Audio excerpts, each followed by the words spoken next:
All right, ladies and gentlemen, welcome back to the What the Fuck podcast. This is episode number 10, our first double-digit number of this podcast. There's been 10 episodes already. And today we have a special guest. This is going to be our second guest on the podcast. If you didn't see before, our previous guests were Brandon Champion and Sunny J. But today we have a very special guest. My best friend of 10 years, the one and only Robcore.nation. What's up, guys? I'm glad to be here. This is I've been watching you guys for a minute, so I'm glad to be on the show. Yeah, that's good. He said, yeah, that's good. I don't know what the fuck to say, okay? I'm fucking tired. God damn it. Oh, God. This is like my first week of a job, god damn it. Fuck. You guys work all the goddamn time. I don't. Just the way you said it, that's why it was funny. But, well, my head is pounding and I'm fucking tired. And I'm doing this podcast. At least I'm committed. So this week also, if you didn't see the last episode, we did finish season 1 of Stranger Things. Yeah. We eventually are going to do season 2, but we decided today, since we're having a guest on, we weren't going to start season 2 until next episode. So Stranger Things season 2 episode 1 will be covered on the next episode. But we do have some topics to talk about today, and we have Tony here as well, so this should be an interesting episode. So, yes. Do you have the list of topics that we talked about, Austin? I haven't really. You just brought. Okay, give me a second. I mean, I thought we would be more prepared, but I guess not. I guess not. Okay. Because I just remember sending you something I wanted to talk about. What was it? What did you send me? Shit. Okay, well, I guess wasn't it the first. OnlyFans chick?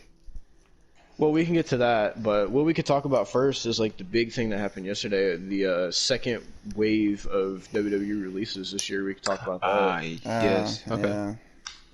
So basically, yesterday, this just came out of nowhere. So yesterday, another wave of WWE releases happened. I got the names pulled up right here. So first we have Kenneth Mobley, which apparently was a writer, Arya Davari, Tony Nese, Fandango, Everrise from NXT, August Gray, let me keep scrolling, the Singh Brothers, Tyler Okay, wait, Breeze. hang on.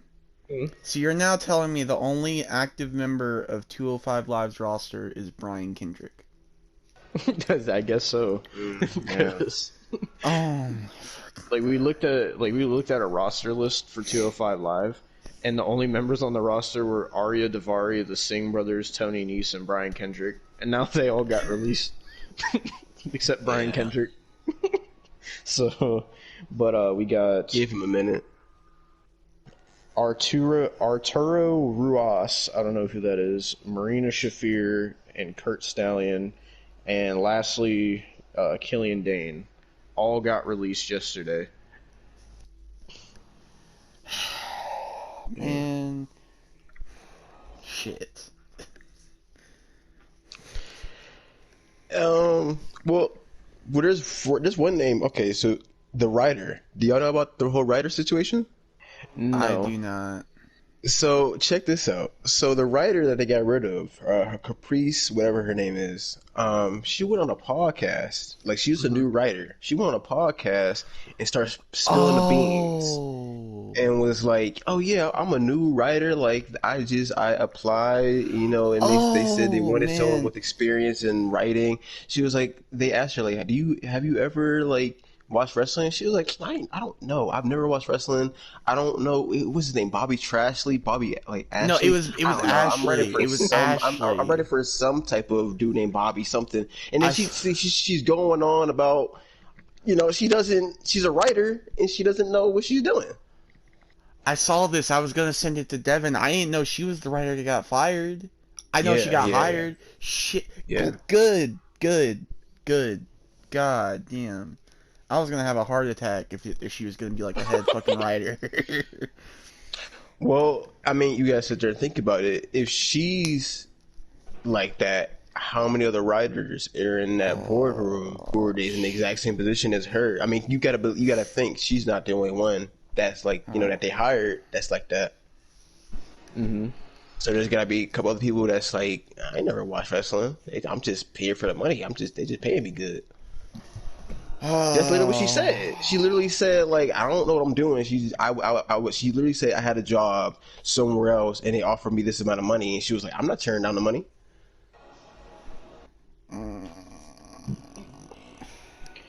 I mean, I don't think anybody would turn down that kind of money, but I mean, I wouldn't. I don't know. But I actually have some knowledge about the wrestling business, so. I mean, you would think like they would at least want to hire somebody that's like somewhat familiar with wrestling. Yeah. But I mean, back in the day, they had like old managers and like people that actually worked for them before work as agents and shit, and they still do, but they're making writers or hiring writers like this. Just like fuck. I mean, it doesn't surprise me all that much because if you listen to a lot of not nowadays, but back in the day, a lot of wrestlers' stories were like this. Where a lot of times wrestlers, they say they were just at the gym. A lot of times they say like I wasn't a wrestling fan. I was just at a gym, and some dude saw me. He asked me like, "Hey, have you wrestled before?" And they say no, and they're like, "Hey, you want to try out?" And they're like, "I guess so." And then that's how they get into wrestling. Like I'm pretty sure. Braun, I think that's how Braun got into wrestling, or somebody. There's a couple people who got into it by like not knowing what wrestling was. They just asked him because he looked good. Yeah. Yeah. I mean, like, Sad. yeah. I mean, with all the releases though, like now this is like the second wave. I mean, this is more people than the first wave, but I mean now like I think I sent it in our Snapchat group chat, but it was like a picture, or I think you might have sent it. It was like a picture of like everybody that's been released this year so far, and it's like that's like it pretty much looks like an entire roster for like a brand. Yeah, honestly, like with how many people got released. And they keep signing people. Weird. Didn't they just sign B Priestley to NXT UK? Yeah, and they also just signed that Brock Lesnar lookalike dude. Oh, they've had him signed for a bit now. Oh, okay. Yeah, so with the B Priestley thing, they're changing her name. It's going to be on NXT UK. Her name will be, what's it say here? Blair Davenport, apparently. At least it's not Tio, man. It's like, better than fucking Piper Niven being called Dewdrop now. Yeah, like what the fuck? What the fuck is a dewdrop? Listen, I don't mean no harm when I say this, and I mean no disrespect to Brie Priestley.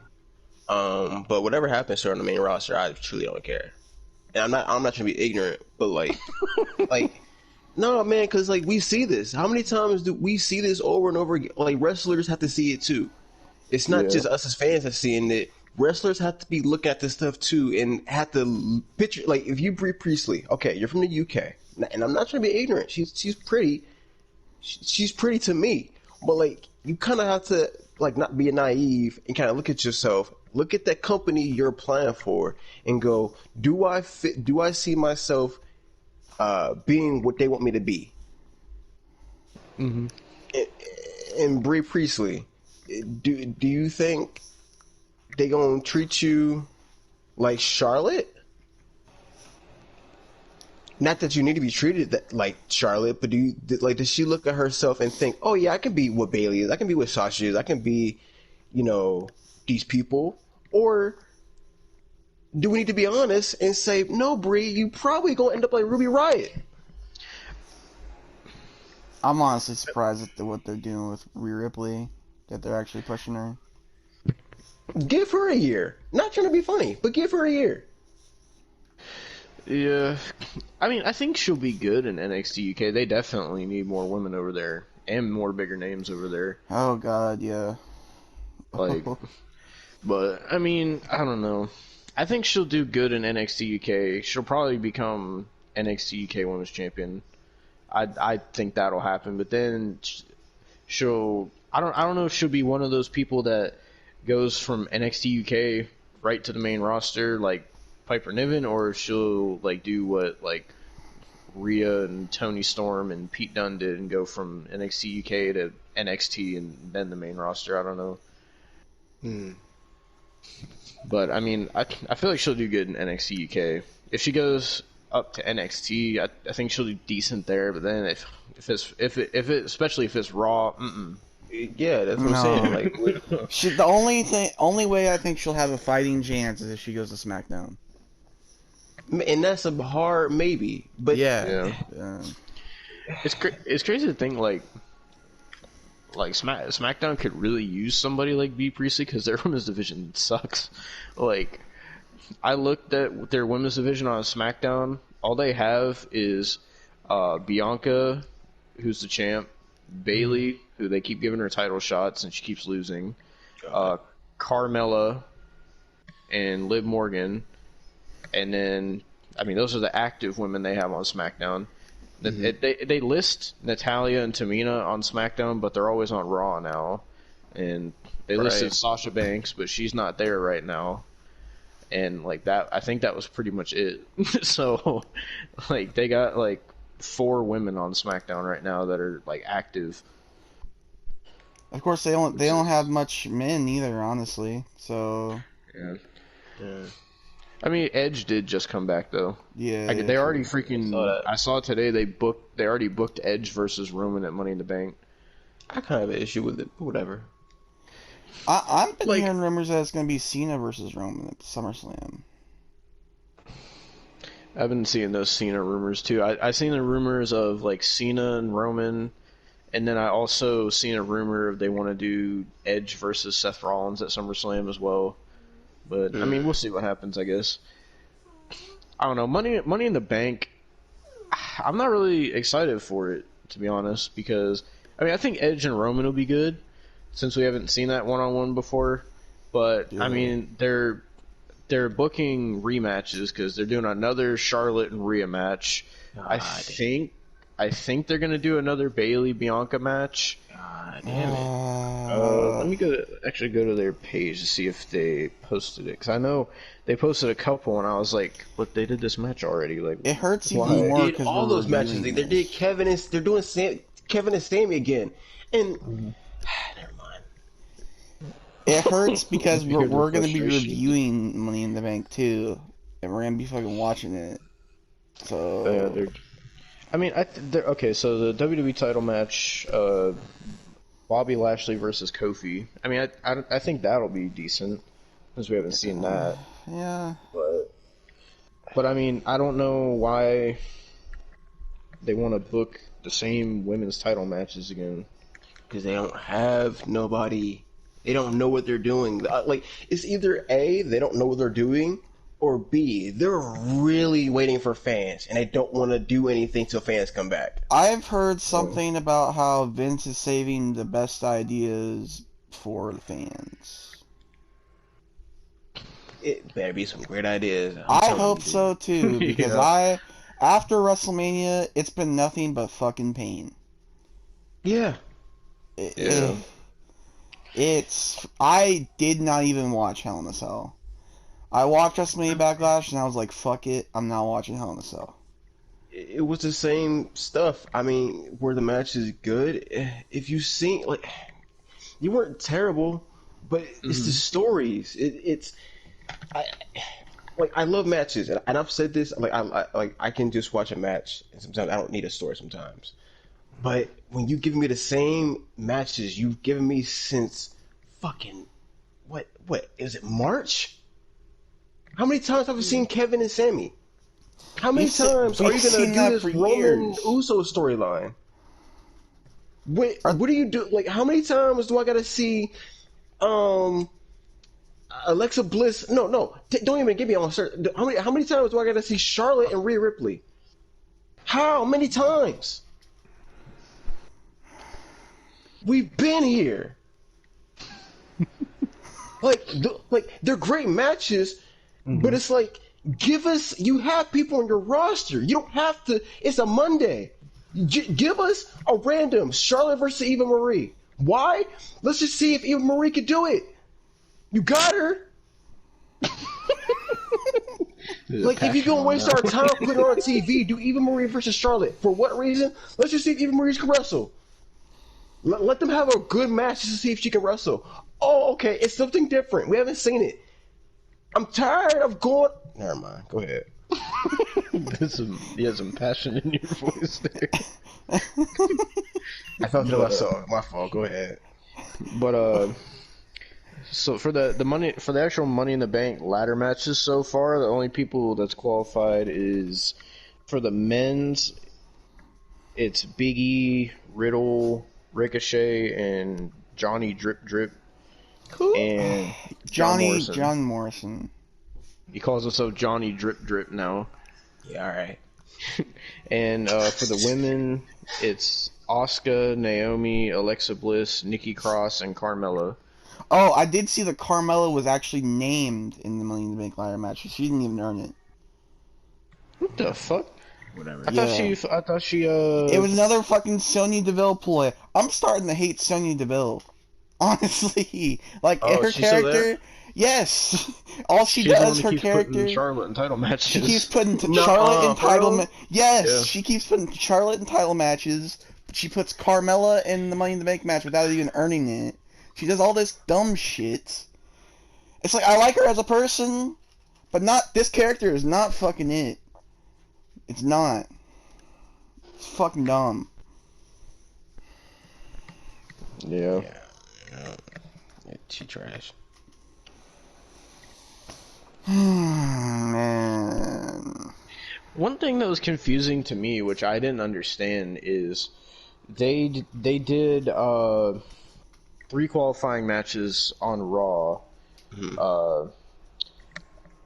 and for some reason, instead of okay, so I think the losers were Randy Orton, Drew McIntyre, and hold on a second, did they post it? Yeah, so it was the losers were Drew McIntyre, Randy Orton, and AJ Styles. So next week they're doing a triple threat between Drew, Randy, and AJ to see who gets the last spot. But they also did a backstage segment with Jeff Hardy, Cedric Alexander, and Sheamus, who said they all wanted an opportunity. And then when I was watching it, I was like, so how come the people that lost get to have another chance of being in Money in the Bank, but then these 3 guys like don't even get like a first attempt at trying to get in? Like, that kind of was like, and honestly, why don't next week you do Jeff versus Sheamus versus Cedric, and then the winner gets last spot? Because the other people already lost, confused. So why do they deserve another shot? Why does Sheamus deserve a Money in the Bank shot? He's U.S. champion. Oh yeah, I forgot about that. He's doing like I guess his like nose is broken or something now. So then why? Whatever. What? They were like the segment, like basically it was more so like Jeff and Cedric saying they wanted an opportunity, and then Sheamus was saying that he wanted an opportunity, and then Adam Pearce was like, well, I can give you an opportunity to defend your U.S. title at the Money in the Bank, and then Sheamus was like, oh no, I can't, my nose is broken, and then he like walked away. That was basically that. I was like, I mean, I don't know. So Sheamus goes from looking like a badass at WrestleMania to looking like a fucking pussy now. Pretty much. But yeah, so I don't even understand, man. And so a lot of things just don't make sense. And we have to review Money in the Bank too. Well, they booked some matches for Raw next week if you want to hear them. Oh, fucking lovely. Well, okay, this isn't a match. It just says Kofi Kingston and MVP face to face, and then the other match they booked, oh god, is Rhea Ripley, Dana Brooke, and Mandy Rose versus Charlotte, Natalya, and Tamina. So, woohoo. Wait, I thought Rhea Ripley was a heel. I don't know I what don't, she is now. I don't know, because the way they make it seem is like Charlotte's the heel because she keeps getting title matches even though Right, she keeps right. losing. But But Rhea I Ripley don't is the one who know. got disqualified on I Yeah. purpose. know. And I guess they don't know what they want anybody to be. I don't know. I see. Fucking, you know what was Why also y'all got me trying stupid? to put logic into this? Like it's the whole Eva Marie thing is also stupid because they had Eva come back and then she had Piper wrestle for her, which people were like, oh, she's doing her 2016 like using excuses not to wrestle gimmick, whatever. But then so Piper wins that match and then Eva claims that she won that match. And then last week they did Eva and I'm just gonna call her Piper because Dewdrop's a stupid name, but they faced, I think it was Asuka and Naomi, who Naomi is the one that jobbed out to Piper Niven. But then in this match, when Eva Marie actually got in the ring, from what I saw, like she reached for the tag, but then Piper jumped off the apron. So basically, Piper screwed Eva Marie, but then there's still a thing. Which, it's really confusing. Like they debut together, but then the next week Piper just like turns on Eva, but then like there's still a thing saying that they want the women's tag team championships, and I'm like, what? Like, how does that make any sense? Like, what the Well, fuck? well, That's not even the at worst least part we about it. know. At least we But know that Eva Marie is going for a nothing title, the women's tag team championships. yeah, what were you gonna say, Tony? Oh, well, the worst part about it that I noticed was like when she'd even debuted, when they did like a little backstage segment about it, Eva kind of had this look and kind of had this attitude of like, don't touch me. Like I don't like that. Like you're ugly and you're touching me because I'm prettier than you. That kind of attitude, right? Mm-hmm. But then, like you said, like the next week, oh no, we want the tag team titles. So wait, Eva, do you not like her or do you? Yeah, it's weird because they also did like a backstage segment with them, like where it was before they revealed Piper's new name, and they were asking Eva what her name is, and then Piper went to say Piper, but then Eva like cut her off, and she was like, "Oh, her name is Dewdrop," and then like Piper gave her like this like angry look. And I was like, I don't understand what this is supposed to be, but a lot of people, at least people I've seen on Twitter, a lot of people on Twitter like it. I'm just like, Huh, I don't okay. understand it. Well, a There's lot of people literally on Twitter are because delusional, so because Eva Marie lost that tag team match and Asuka and Naomi qualified for Money in the Bank. I went on Twitter after I seen that, and all I seen was people doing a hashtag. They put hashtag Eva Marie deserves better, and I was like, what the fuck is wrong with people? Like, what the fuck? Like just last week, everybody was doing hashtag Naomi deserves better, and then now she's in the Money in the Bank, and now everybody's like, oh well, now Eva Marie deserves better. It's like none of it makes any sense at all. Like a lot of the stuff they're doing just feels like they're trying to like get through like week by week, and they're trying to like get through all these pay-per-views until the fans come back. Oh But, yeah. but even then, I like when the fans do come back. I hope it's good. I hope it's not gonna like still be the I same stuff. I hope they don't do stupid shit when the fans come back. I really hope. I really hope that they're not saving some big fucking push for Eva Marie or some Oh shit god. for the goddamn fans, because if that's the case, I'm just fucking done at that point. Okay. Yeah. I don't know. I'm hoping for the best, but who knows? I think Money in the Bank will be decent, but I don't know. Just by the matches they booked so far, I'm just kind of like, I mean, I don't really care that much. I think the ladder I'm matches will be all right, but I'm just hoping it's good to where I am actually hyped for SummerSlam, because right now I don't give a fuck. so Tony, what was your issue with the Edge and Roman thing? I heard you mention that earlier. Okay. I have no problem with Edge in the match, but Mhm. I do have a problem with they at the very least, aren't putting stuff in motion to where it makes sense that Edge should deserve another title opportunity. If you're gonna do Edge versus Roman at Money in the Bank, fine, I have no problem with that. I'm looking forward to it. But if Edge is gonna be back, and I don't know how healthy he is, but Christian's wrestling on Wednesday like every other week. So Edge, you can't wrestle. I don't know. Maybe don't blow your load on him and Seth Rollins on a SmackDown. I understand that. Okay, fine, but you can't have Edge versus King Corbin. He's a good heel. Okay, you can't have Edge versus King Corbin for a qualifying match or something to make me go, okay, he's been gone for a minute. He's back. He won some matches. He's deserving of this opportunity, not just, oh, well, I wasn't pinned. Well, bro, yes, you were. Both of you were. Yeah, they both got. Both of you got stacked like some children and were pinned like a bunch of kids. You coming back and talking about you want a title opportunity when in not just in kayfabe, there's so many wrestlers like Kevin Owens, Sami Zayn, etc. I'm looking at the roster that kind of deserve it more than Edge. I love Edge, but it's kind of disrespectful. Yeah. I mean, literally, like, he quite literally, like, came back, and then, like, they did, like, a promo thing where like, it was, like, Edge and Adam Pearce, and then Edge, like, demanded a title shot, and Adam Pearce was like, okay. Yeah. Like, it was just like that. All right. I mean, I ain't Adam Pearce is one of the most, like...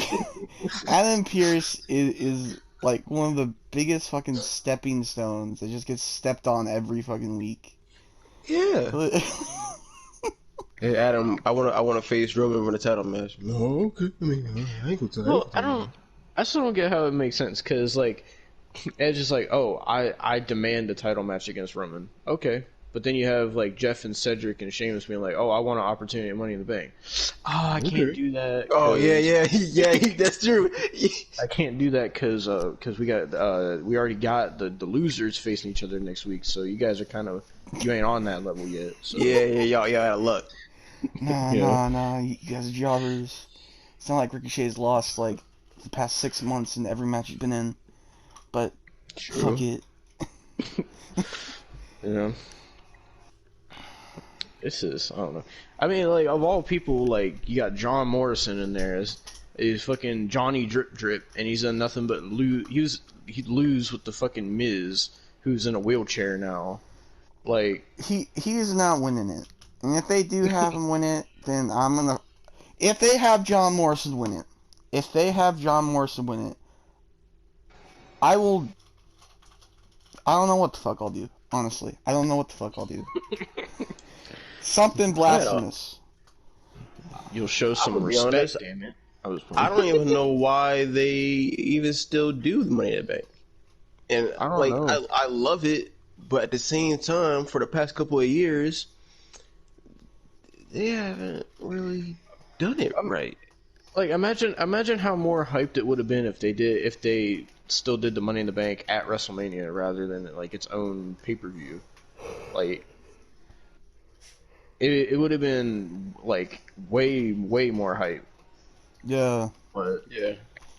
I mean I kind of feel the same way about the Hell in a Cell now that it's been like a pay-per-view every year for so many years, like, because like I was watching some of the build up for it, and during the promos they were saying like, oh, like their rivalry has gotten so bad that it's led to this, and they chose to be they decided their fate, and it's like they're not they ain't doing it because they want to fight in a Hell in a Cell. It's not like fucking Lashley and McIntyre's rivalry was bad enough to where they wanted to kill each other in the cell. It was just, Hell in a Cell's coming up.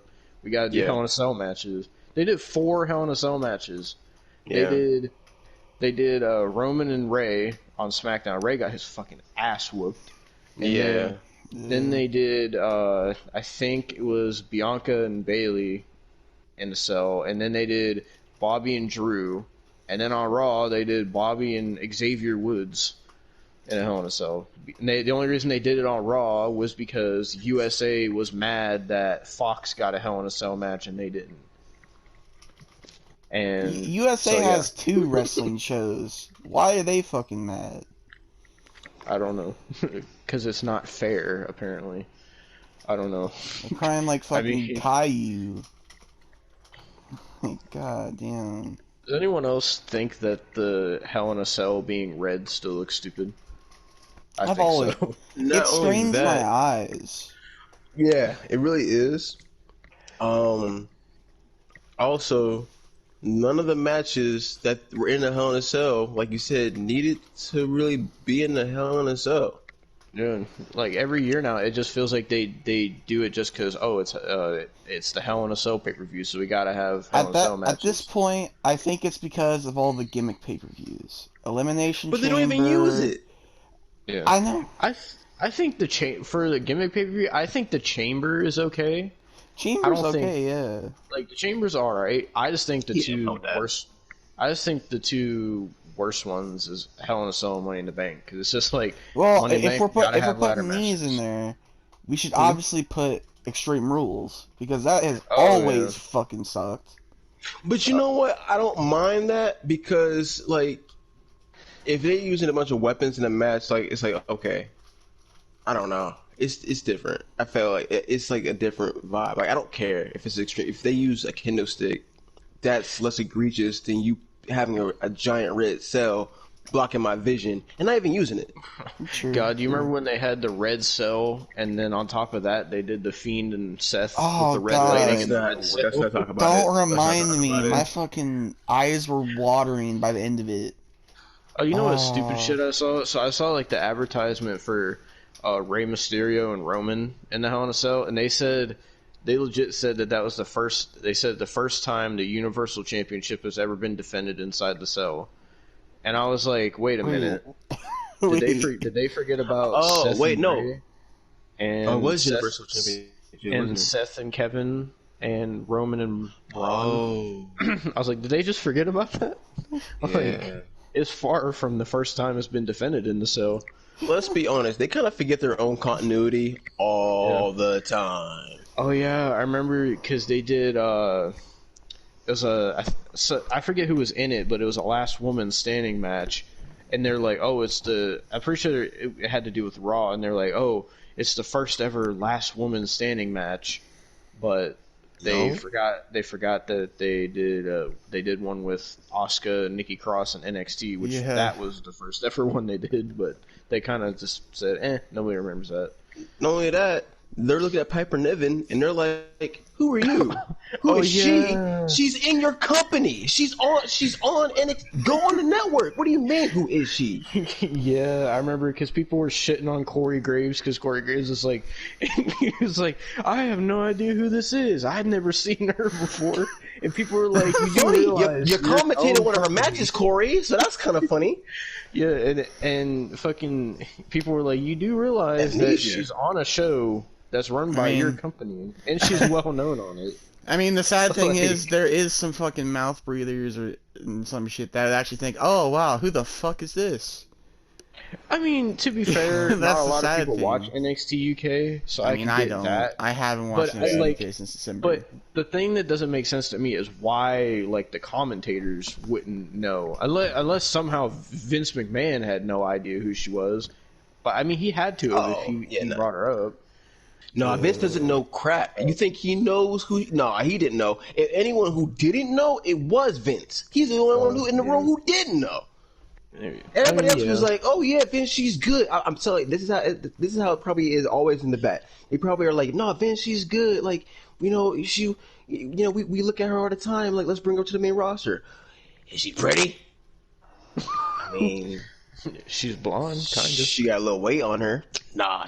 We're gonna call her Dewdrop. But Vince, like, if you just watch her match, because her stomach do drop, kind of. But that's good. That's a good one. That's probably what he thought. But Vince, if you just watch one of her matches, you might see like she's more than her weight. She actually can wrestle. Nah, we're gonna call her Dewdrop because she's fat. All right. Oh man, I honestly just imagine I was listening to some Scott Steiner promos earlier, and now all I'm imagining is fucking Scott Steiner talking about Dewdrop. Samoa Joe. He's fat, or she's fat. Fat son of a bitch. I'll kill her. I'll make her bleed. He's fat. Oh, I love Scott Steiner. The fucking. And I mean, I don't know. Like, Raw. I mean, Raw is the worst, but fucking SmackDown is okay. It's not the best. They got their own issues, but Roman. you know, Well, I mean, I'm sorry. Roman is not an issue. It's just the show is just him. Like nothing else. Like when I watch SmackDown, what they're showing me as a consumer is nothing else matters storyline wise besides what's going on with Roman doing. If Roman's not on the screen, you might as well not care about it. mm-hmm.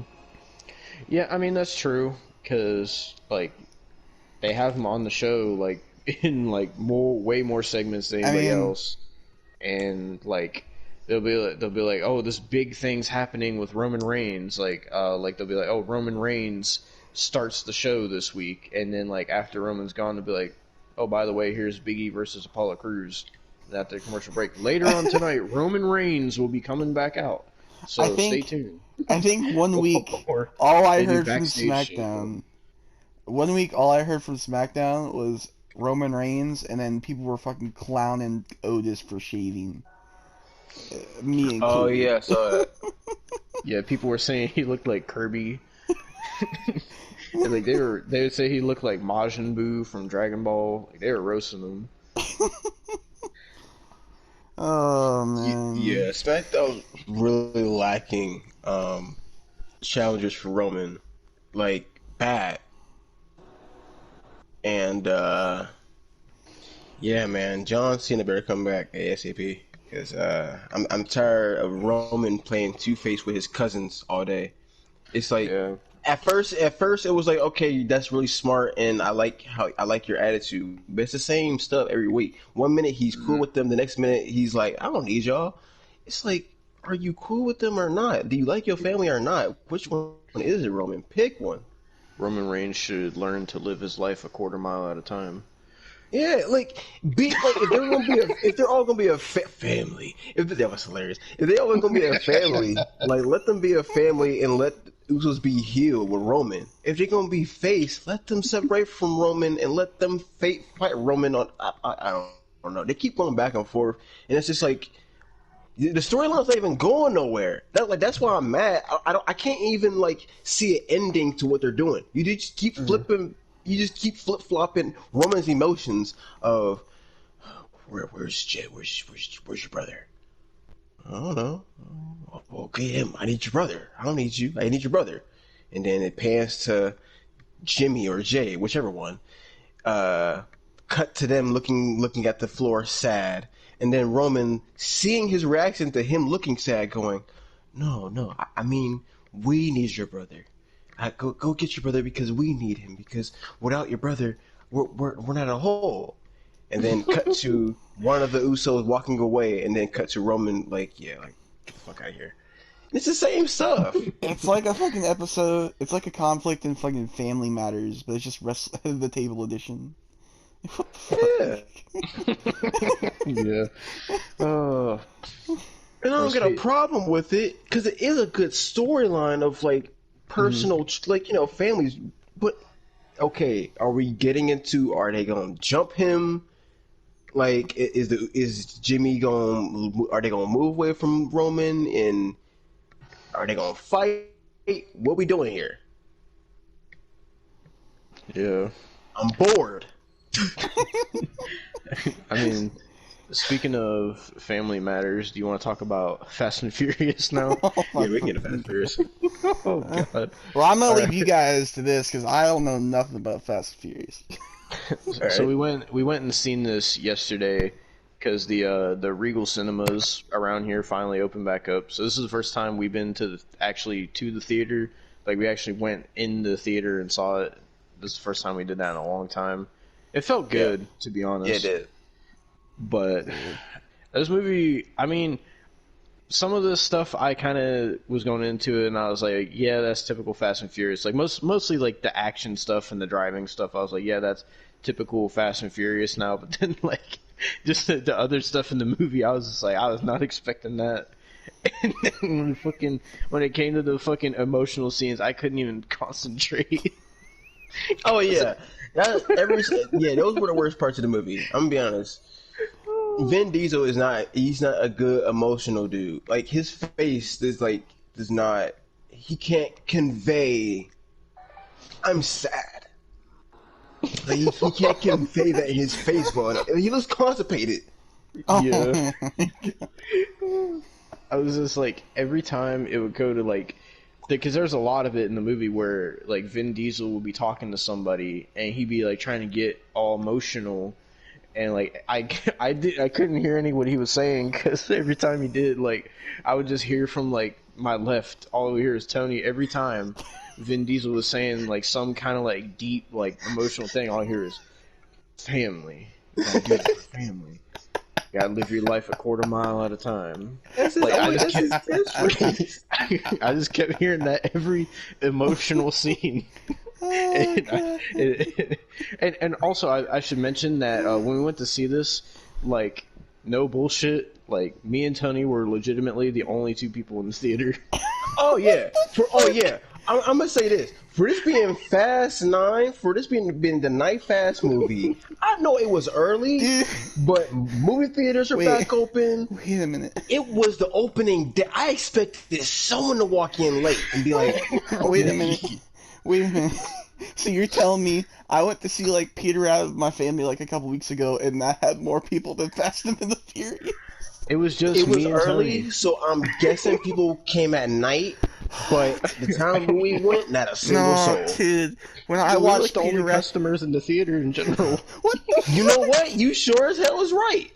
Because we walked in and there was nobody but like the employees, like just sitting at the food counter. They were just like on their phones till we walked up, and then like we got our like popcorn and shit, and then they're like, "Oh, it's theater 4," and then like there was just nobody anywhere, and then we go into the theater and we're walking in expecting it to have at least a decent amount of people for the movie coming out. And it's just empty. Nah. And me and Tony look at each other and we're like, this movie has been hyped up for like 2 years. Yeah, nah. Dude, we legit sat all the way up at the top of the theater, and just like below us was just nothing but empty seats all the way to the bottom. You know what? I think that's what made the movie worse. Cleaning stuff up. Even the janitor. I think that's what made the movie worse for me. Because we were sitting there. I was sitting there after once we got like an hour and a half into the movie. Mm-hmm. I was like, I missed the movie theater, but it was so empty. I was like, man, we could have watched this at home.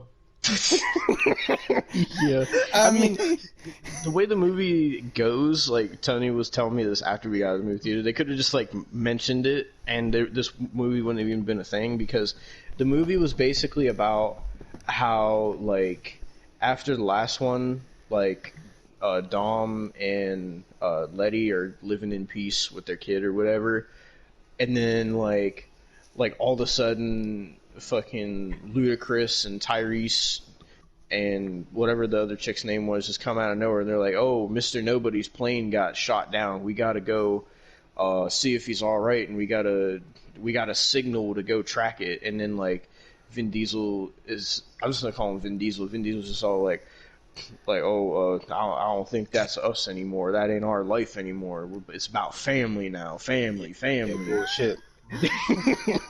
And like the whole movie is basically about how like basically John Cena's role in the movie is he's supposed to be Vin Diesel's brother. I know that. This movie. I know that because that was all over the trailers. The whole movie revolves around this is spoilers for anybody that hasn't seen this movie yet.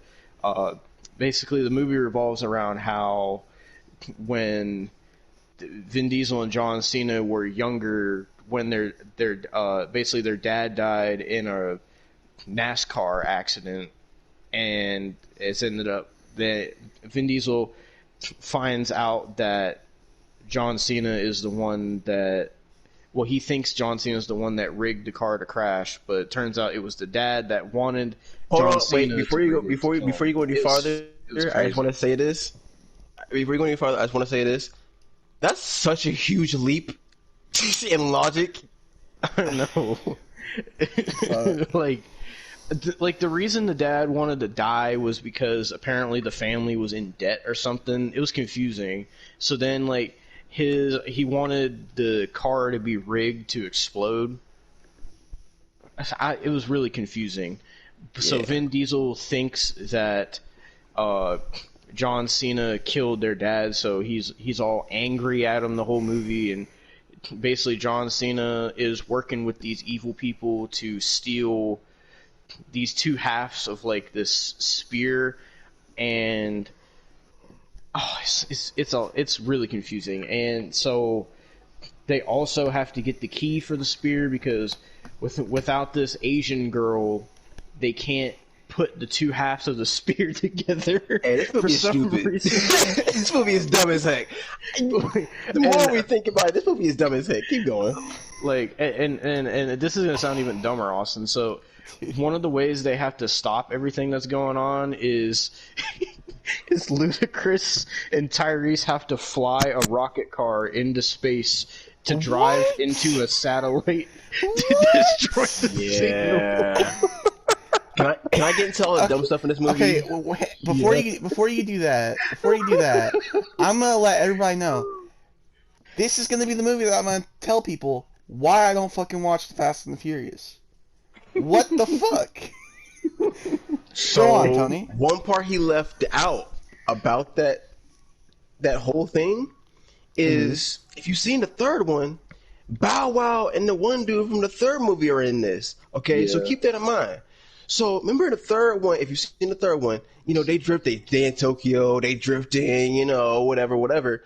In this one, country dude, they know how to fly planes.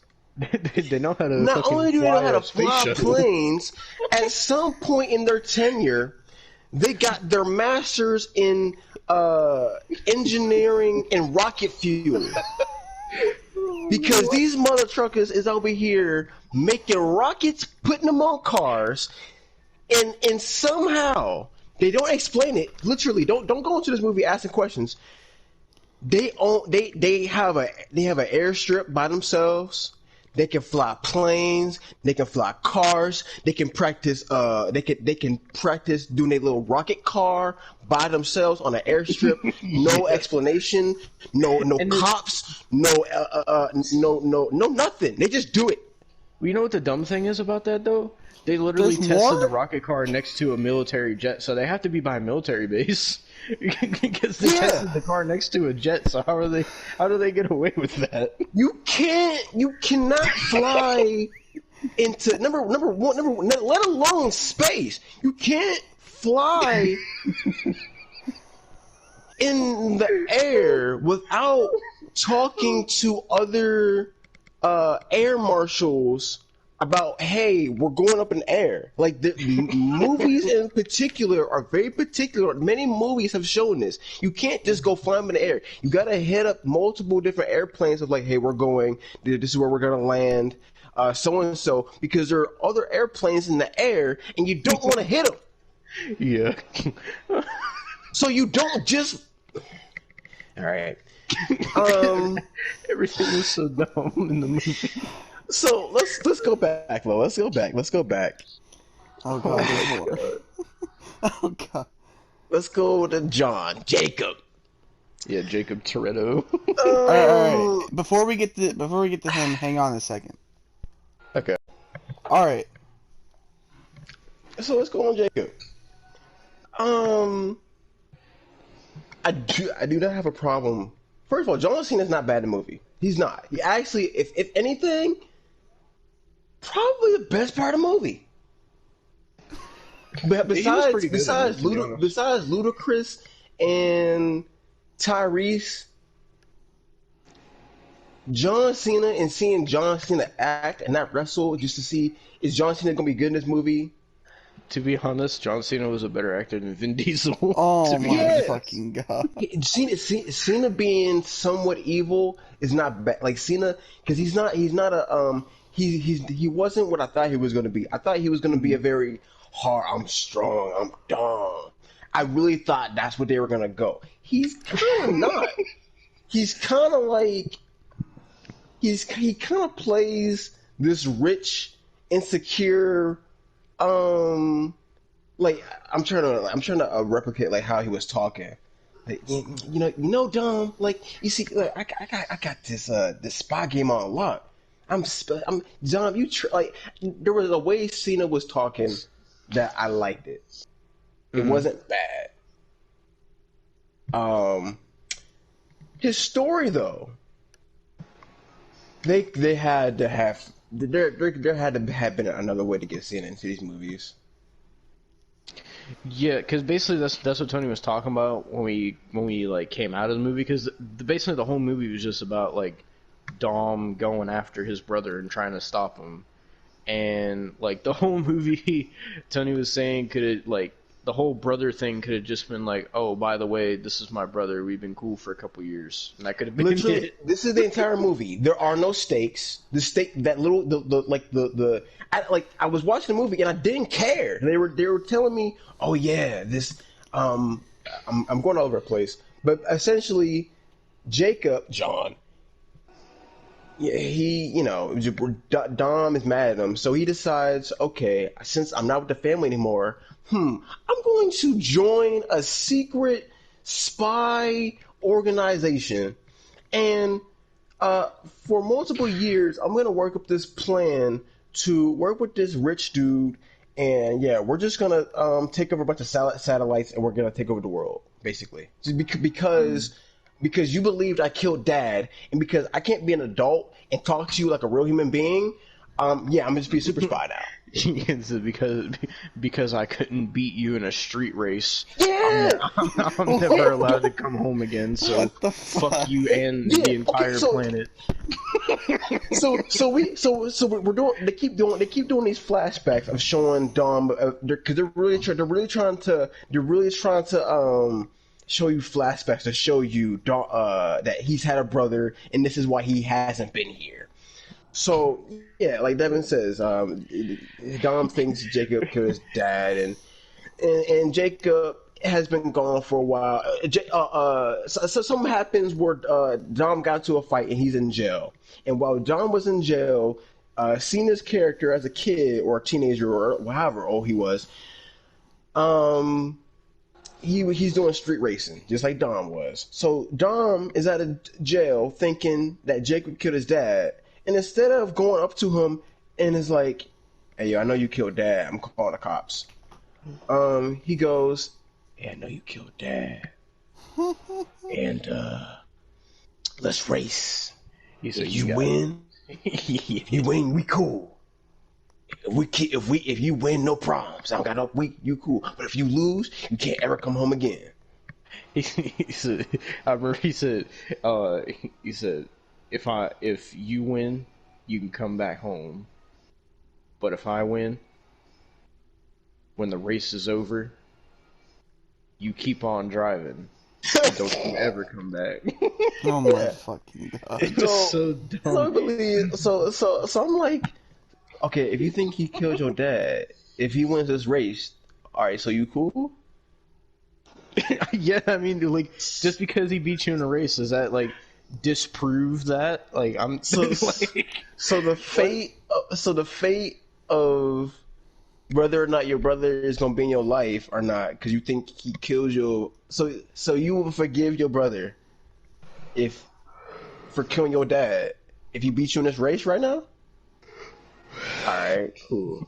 So yeah, so Dom beats him in the race, and Cena rides off into the no, and yeah, whatever. Don't forget one of the dumbest parts of the movie where John Cena and Vin Diesel are driving neck and neck trying to get away from the military, and John Cena drives off a cliff and gets picked up by an airplane that has magnets on the bottom of it. You know what, And Devin? That was the most believable part. You know what was less believable though? The dumbest part? So Vin Diesel does the same thing, but what he decides to do, there's this old rickety bridge that looks like it was built like centuries ago, and when Tyrese and Ludacris drive across it, it breaks. So there's nothing but the rope left there. So Vin Diesel, there too.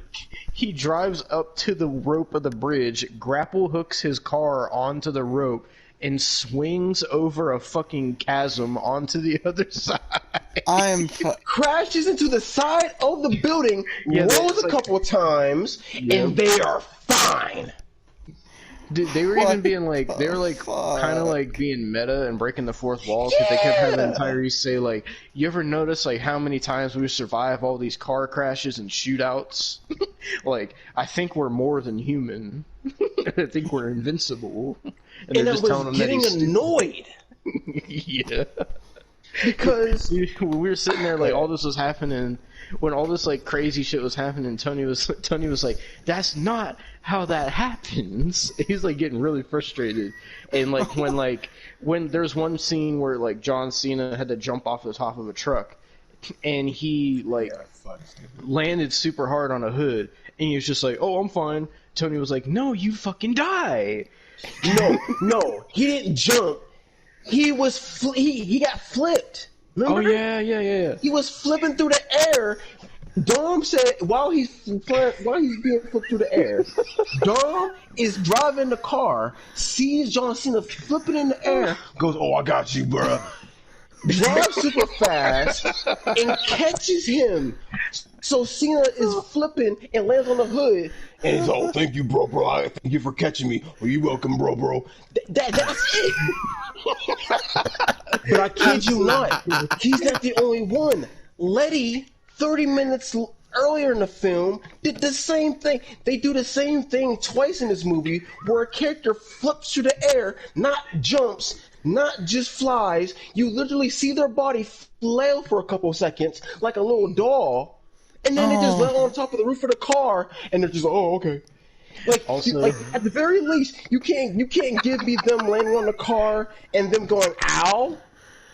Dude, like they even brought the fact they're like we don't even have a single scratch, and like fucking Tyrese was the worst because first of all he survived a shootout where he killed like 40 army soldiers, and then on top of that they drove through a landmine field and not one of them got hit by a landmine.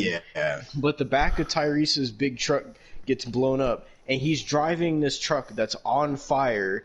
It crashes into the side of a mountain, and it gets wedged between two rocks. And it all of a sudden just stops being on fire for some reason.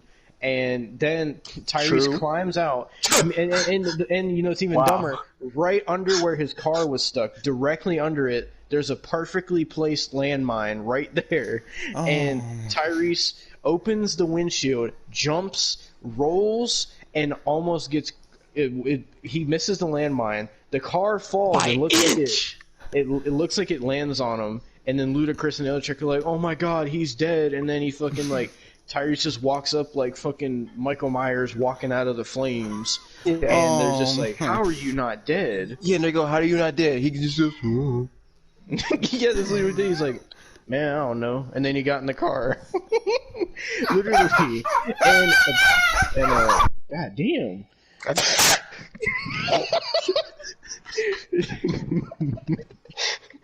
Oh my god. Jesus Christ. But fucking, like, this movie was just so all over the place. Like, the entire movie was just, like, goofiness after unrealistic stunt after just goofiness. And if it wasn't that, it was, like, the characters cracking jokes with each other. And if it wasn't that, it was Vin Diesel talking about family. Let's not forget. Let's talk about Han. Oh yeah. Let's talk about Han for a second. Yep, Han is alive. So Han's alive because they spoiled it in the trailer because they couldn't help themselves. Yeah. So he hold on, faked his death basically. Oh. So basically, I'm back. As soon as you came back, Tony just muted. I know. Fucking so Han, after when we saw him in Tokyo where the car got blown up, basically it was apparently Mr. Nobody helped him fake his own death. How did they help him? I don't. They exactly just say, magic. they could have just said CGI. It would have been the same thing. They don't tell you. They just say, we have CIA. You know, we They're not using. They didn't say actual magic. They said magic as a joke. Like we just hide stuff without you seeing it because we're the CIA. And even Mr. Nobody was like, this isn't even my best work. Yeah. So, somehow he's done better than faking somebody's death somehow. Yeah. My fucking god. And so the whole thing with Han is, so he basically, after like Han was in a relationship with Wonder Woman, basically. Yeah. After she got killed, Mr. Nobody saw that Han was trustworthy, so he knew Han was in trouble or something, so he helped Han fake his death, and then after that, he told Han that he trusted him and he wanted him to work for him. So then, basically, it causes the setup for this movie where he tells Han he wants Han to go steal this scientific technology from this couple of scientists. Which what he's stealing is like the circle thing that they have to put the two halves together. And the dumbest thing is the only way to activate it is the two scientists made it to where it can't be activated unless somebody of their DNA touches it. And that's the only way. Not just touches it. Not just touches it. Let's put, because the movie, you know, we gotta be fair to the movie. You can't just touch it. You gotta take one half of the circle. You gotta take the other half of the circle. You gotta put it together and make a big circle. That's how you activate it. Yeah. So basically, none of this makes any fucking sense. Not only does it not make any sense, guess what? Everything we just told you, it doesn't matter because they just blow up the satellite with their magical flying car in space, and then John Cena just gets to have a picnic with Dom and Letty in the end anyway. So it like, yeah, it fucking. So this also causes a new character apparently because when Han tries to steal that, apparently these other guys were also trying to steal it. So basically, what happens is the parents and their daughter are going out to eat or something, and the parents get in the car, but the daughter's like, oh, I forgot my coat. So she goes back inside, and then the parents' car blows up with them in it. So she hides in the house, and then all these military dudes come in, and they try to take the girl, and then Han comes out and saves her. Never mind that he did get shot, by the way. I want to put that out there. They did show that he got shot but didn't die yet again, but okay. I mean, remember, not even a scratch. You gotta remember that. Because they're in the Fast and Furious cast. No, but they showed him get shot, fall on the ground, and then he was reaching for the little girl as if he was dying. Like, I'll tell you this, the Fast and Furious cast is so invincible, Austin, to the point where Paul Walker's character is still alive in the universe. That's how invincible what? they are. Yeah. So for those who don't know, even though Paul Walker is dead in real life versus Soul, in the Fast movies in canon, he's not dead. In the movies, what actually happened was they say, "I have a kid. I'm not doing this anymore." So he just drives off. And he just leaves he's just with his family, not doing that stuff no more. He's just with his family. But his wife, the sister of Dom and them, she just is like, I'm gonna still do it because it's in my blood. But technically, Ryan isn't dead in that universe. Yeah, she said the reason she did it. She was like. She said, John Cena's my brother too, Dom. That's basically her explanation. So, Paul Walker is basically a stay-at-home dad in the Fast and the Furious. What the fuck? But literally, no BS. Technically, Yeah. What the He's fuck? he's technically in the movie because at the They end, mention him too. because at the end, like they're having the whole family picnic at Dom's house, and they're all laughing and stuff. And then Dom was like, he's like, "Oh, we still got one empty chair." And then they hear like an engine revving, and then like Mia gets all happy, and then the ending shot of the movie is it shows Brian's car like No, zipping that's John. Oh, That's not Brian. No, that's supposed to be bro. Are you sure? I thought because it was a Listen, it was like if you telling me that car was supposed to be Paul, I'm done with the series. because remember Dom gave him his charger.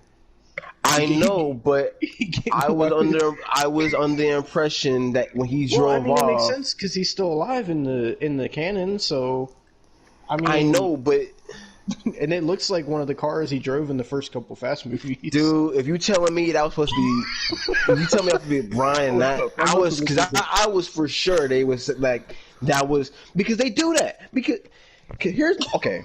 So here's the issue with the movie, and it's not that the movie is ridiculous.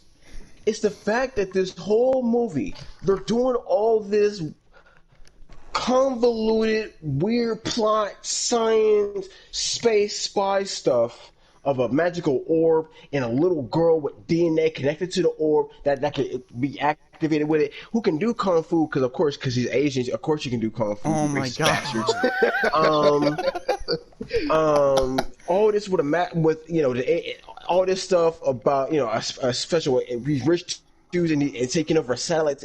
It doesn't matter because this whole movie is just trying to get you familiar with John Cena's character, so that so you're not just confused of who this is. This whole movie is just set up. It's just about him. All the dumb stuff they do in the movie, it doesn't matter. The movie is just about Cena's character and him being with the family, which I don't have a problem with because great, that's cool. I like John Cena. Him being in fast movies, I have no problem with it. It makes sense logically to me. But if you're gonna do it, they could have did so much way more smart. You saying that them doing the storyline with him being a brother, it made no sense at the end of the day. It doesn't. We've watched these movies since 1998. So Tony, it is confirmed that that at the end of Fast 9, when the blue car pulls into the driveway, that is Brian. Oh my god, I'm done. Nuh-uh. You're kidding me. No, send it to me. It's For real? It's from IGN. I'm about to send it to you. Oh no! No, that makes it worse. No. I was so man.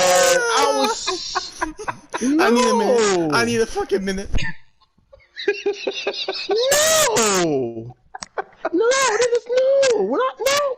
Come on, man. Send it to me. I was so sure in my head that was supposed to be. Let me look at this.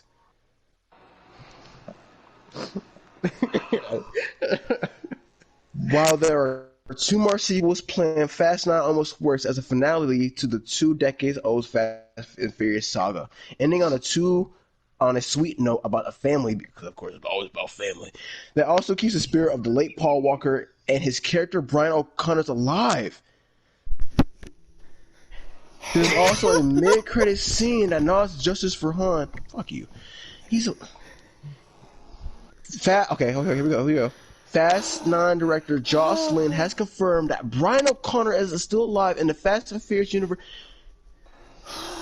When Paul Walker died in 2013, Fast 7 had not yet completed filming, so the movie was overhauled to essentially write his character out of the series going forward.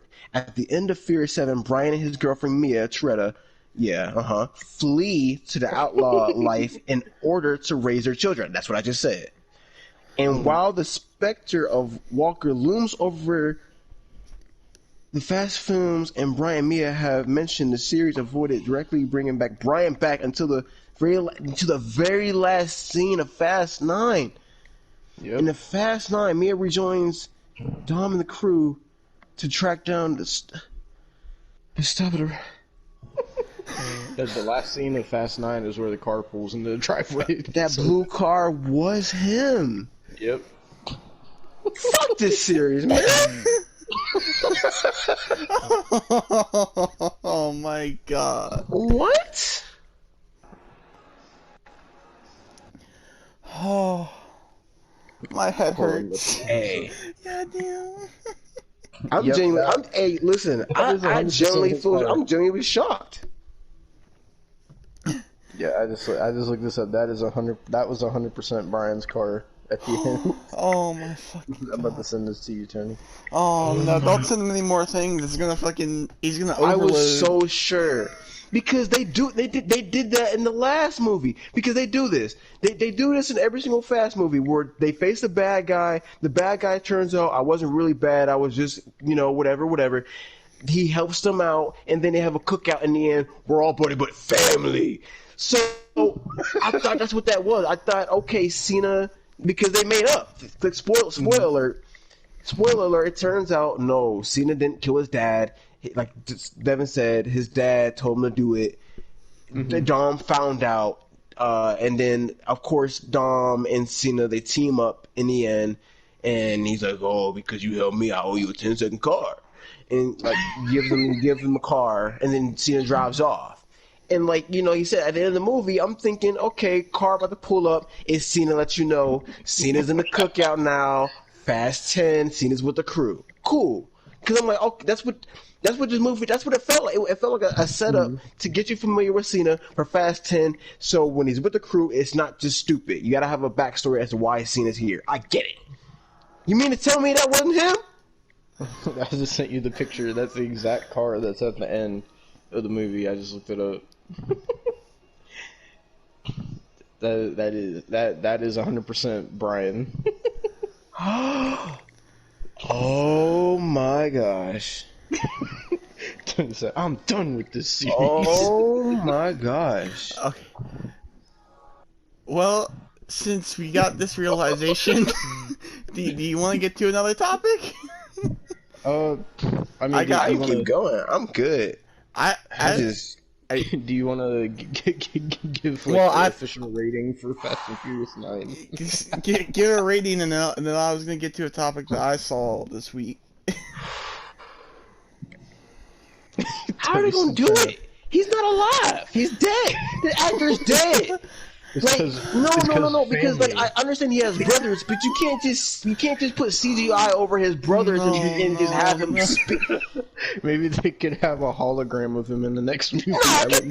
Nah, man, it's They went to space in disrespectful. a rocket car in this movie. They can do anything in Fast and Furious. But But you know what? Oh, I don't like that though. Because he's not alive. You can't just have his brothers do. Fuck you. Okay, wait. So Because- isn't Fast and Furious Warner Bros? Universal. Universal doesn't give a fuck. They made the banana splits fucking movie. Man. I also forgot to mention something else about this movie. So for the driving stuff, it's your typical Fast and Furious driving action, but they added one new mechanic to it because now they all have magnetized cars That's dumb too. that I they ain't can talking about utilize that. because they find these super magnets that apparently John Cena and his crew had from somewhere, I don't know where, because they said they looked up every single, and those magnets are more powerful than every single magnet on the face of the planet, so I don't know Very where inconsistent, by the they way. got those from. By the way, those magnets were very inconsistent. Okay, they would show you. I'm not gonna go full detail, but they would show you a character's driving with a magnet, and they would show you metal and debris flying through the streets, following the car to attack a different car. But then they would show other objects that are metal that weren't getting pulled by the magnet. They also had scenes where, the magnet, they would turn the magnet on so it would pull stuff towards the car, and they'd be driving, and then they would show a scene with them just driving, just regularly driving, and then the next scene would be them turning the magnet off So it's like, why is the magnet only like half work? Like, it was so inconsistent. Like, the magnet had like it had two settings. It had like, if you turn it all the way on, it would attract all metal objects to the magnet, and if you turned it like all the way in the opposite direction, it would repel everything. So they were using it to, they would basically like attract other vehicles to the sides of the car and then turn it all the way the other way, so it would like shoot them off the sides of the car. It was some wacky shit. Also, Jason Statham is in this movie for like... Why the fuck is Jason Statham in this movie? Because Han tried to because he tried to kill Han, but no, he didn't, because that was a secret. That was a like. Okay, so oh no, I'm confused. Maybe I need to watch these movies again. But isn't Jason Statham working with Mr. Nobody? Yes, right? Okay, so if Jason Statham is working with Mr. Nobody and Han is working with Mr. Nobody, but Jason Statham tried to kill Han, but no, he didn't, because Mr. Nobody was faking his death, but Mr. Nobody... But, okay, so Han at the end of the scene goes up to Jason Statham's house. It's supposed to be this big shocking thing because Jason Statham's character tried to kill Han. So Han showing up at his house is supposed to be like a oh crap moment, right? But they've already revealed that death was fake. So why would Han be going up to Jason Statham like, hey, you try to kill me? You already told us that they faked his death on purpose. So why would he be showing up at his house as if he's mad, as if you tried to kill me? You've already told us that it was fake. And Jason Statham looked shocked too. Yeah. He was like, oh no, what are you shocked for? Can I ask why Jason Statham, like, in his punching bag had a human being inside of it? and bruh, you've shown us for 2 movies Jason Statham can go hand to hand with The Rock, right? You've shown us that's their dynamic, the dynamic duo. The Rock is super big, and Jason Statham's, he's Statham, and they both don't like each other. One's British and he's Samoan, so they just clash heads, and they always fight. They've showed us that he can take on The Rock and he can beat up The Rock. So if him and The Rock are equals, and he's not scared of The Rock, now why the fuck would he be fucking scared of Han? If anything, Han showing up at your door. Once he opened up the door, you should have showed me him punching him in the face. Like, what are you doing here, you bloody wanker? Like, that's what you should have shown me. Now you're going, oh, He looked what like are you scared for? You fight The Rock on daily basis. Am I not making sense? Oh god. Oh my god. Well, Jesus Christ, dude! Like, this movie was so. This is the most out there, wacky Fast and Furious movie I've ever seen. Because I didn't see Fate of the Furious. The last one I seen before this was Fast 7. So I didn't see, I don't know if that one was wacky at all, but this was fucking like, what the fuck? I don't know bro, I don't know if we're getting older, but I was sitting there watching it and I was like, I don't remember the Fast movies being this stupid. The first couple was just street races. And this is fucking military, magnets, outer space, rocket cars. I gotta be completely honest. I thought the Fate and the Furious was supposed to be the end, wasn't it? It was called The Fate and the Furious. Because there's another 2 movies planned after this. Why is there another 2 movies planned? Well, here's what this is what I'm. That's 11. I heard the biggest rumor was that after this, get ready, everybody, because Marvel is doing all this multiverse stuff. I heard the biggest rumor is get ready. Jurassic Park and Fast was what they were doing next. Oh, That's what I heard. Oh The my biggest rumor fucking was god. they're either doing Transformers, G.I. Joe, or Jurassic Park because that's all Universal, and they know Marvel's doing multiversal stuff, and they know No. that they know universe stuff is I big. They don't know know. like all that stuff is big, and the No. rumor is they're doing one of those. I can't wait till we see fucking Vin Diesel riding the T-Rex talking about a quarter That's mile what at a everybody time. thought. Dude. This is why I was like, when Tyree's character kept on saying, like, hey, you ever notice how like we might not be human? I thought they were open up the gut. I thought they were about to be like, hey, maybe we're not human. I thought they were about to go. I thought it was about to go into some weird stuff and saying maybe we're aliens from a different universe. And I thought it was about to get weird, bro. We're Autobots. I thought that's where they were taking it. I'm scared now because now I'm thinking Vin Diesel and John Cena directed by Michael fucking Bay. You imagine a crossover of Fast and Furious, Transformers, and Jurassic Park all in the same movie? I'm down. Dude, we would see Vince Russo, not Vince Russo, Vin Diesel. Vince Russo. Vince Russo. Come on, bro. These T-Rexes, bro. Vin Diesel, Prime, John Cena, fucking Chris Pratt, like the child from the Fallen Kingdom. Don't forget about Shia LaBeouf. Shia LaBeouf, Megan Fox. No.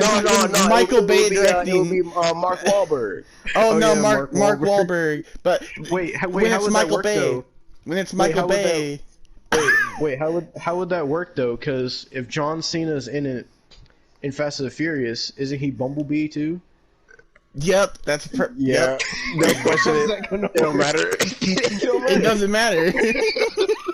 No one cares. It will all be directed by Michael Bay, and it has to have Megan Fox in it because Michael Bay loves fucking Megan Fox. So that's how what the that will be the biggest clusterfuck I've ever It's not seen. gonna be Transformers. They already confirmed that Transformers is coming out next summer.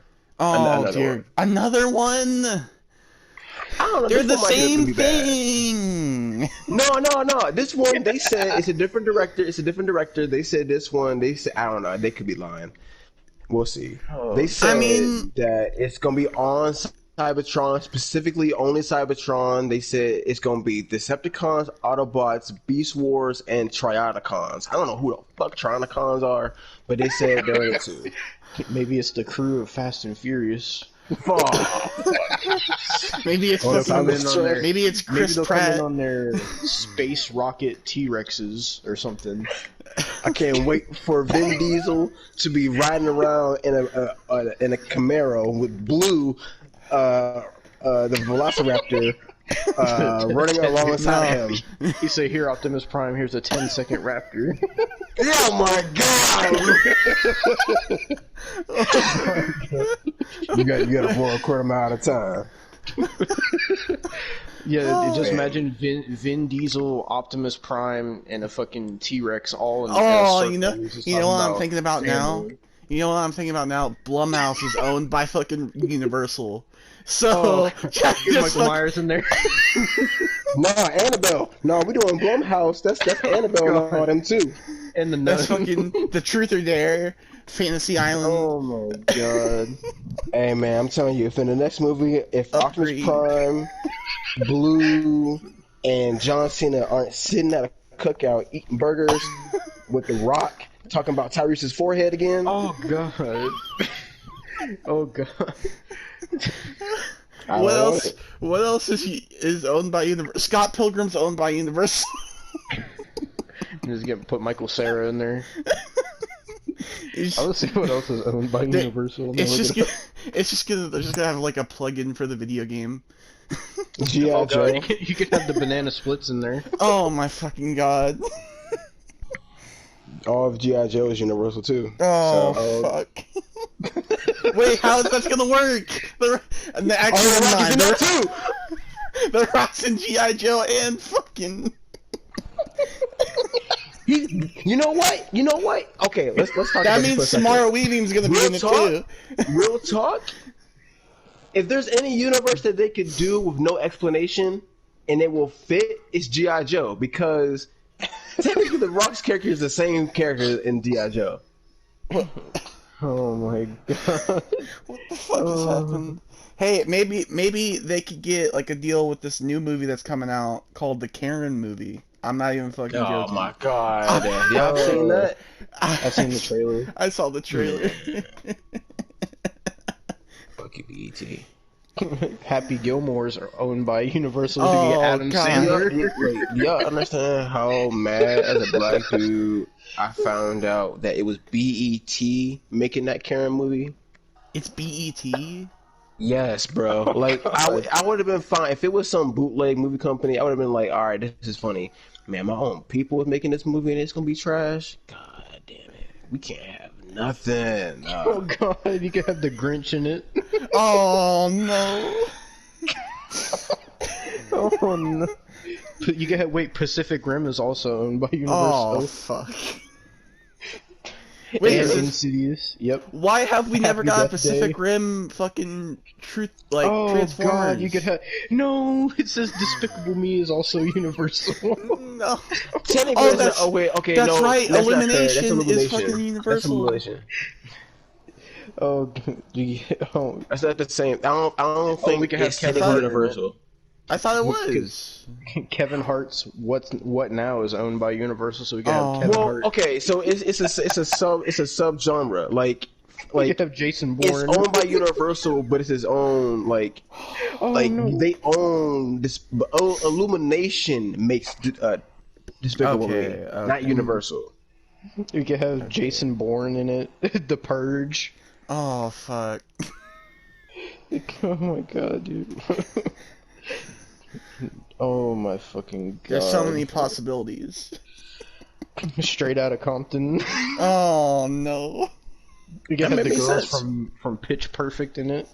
Oh. My mom watches Pitch Perfect. Oh my god.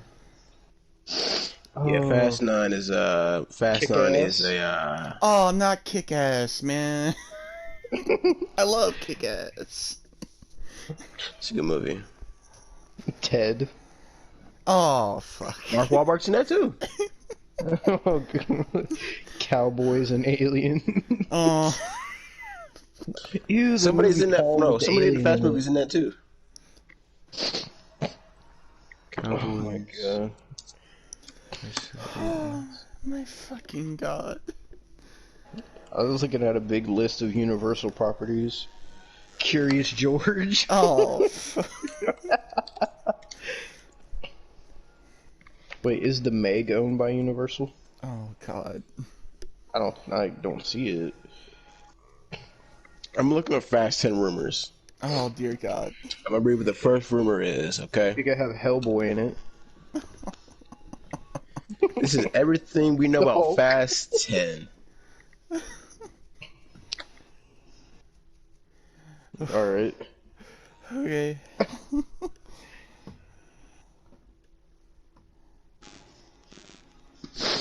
Oh we know my nothing? god.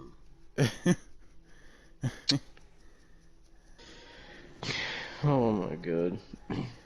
God, my head hurts. Fast 10. Oh yeah, wow. Oh god. We were supposed to get Fast 10 already. Wait, what? Oh no, I'm sorry. Oh my gosh, wait, really? It's that soon? What? Well, it looks like we're getting Fast 10 in April. Oh. No.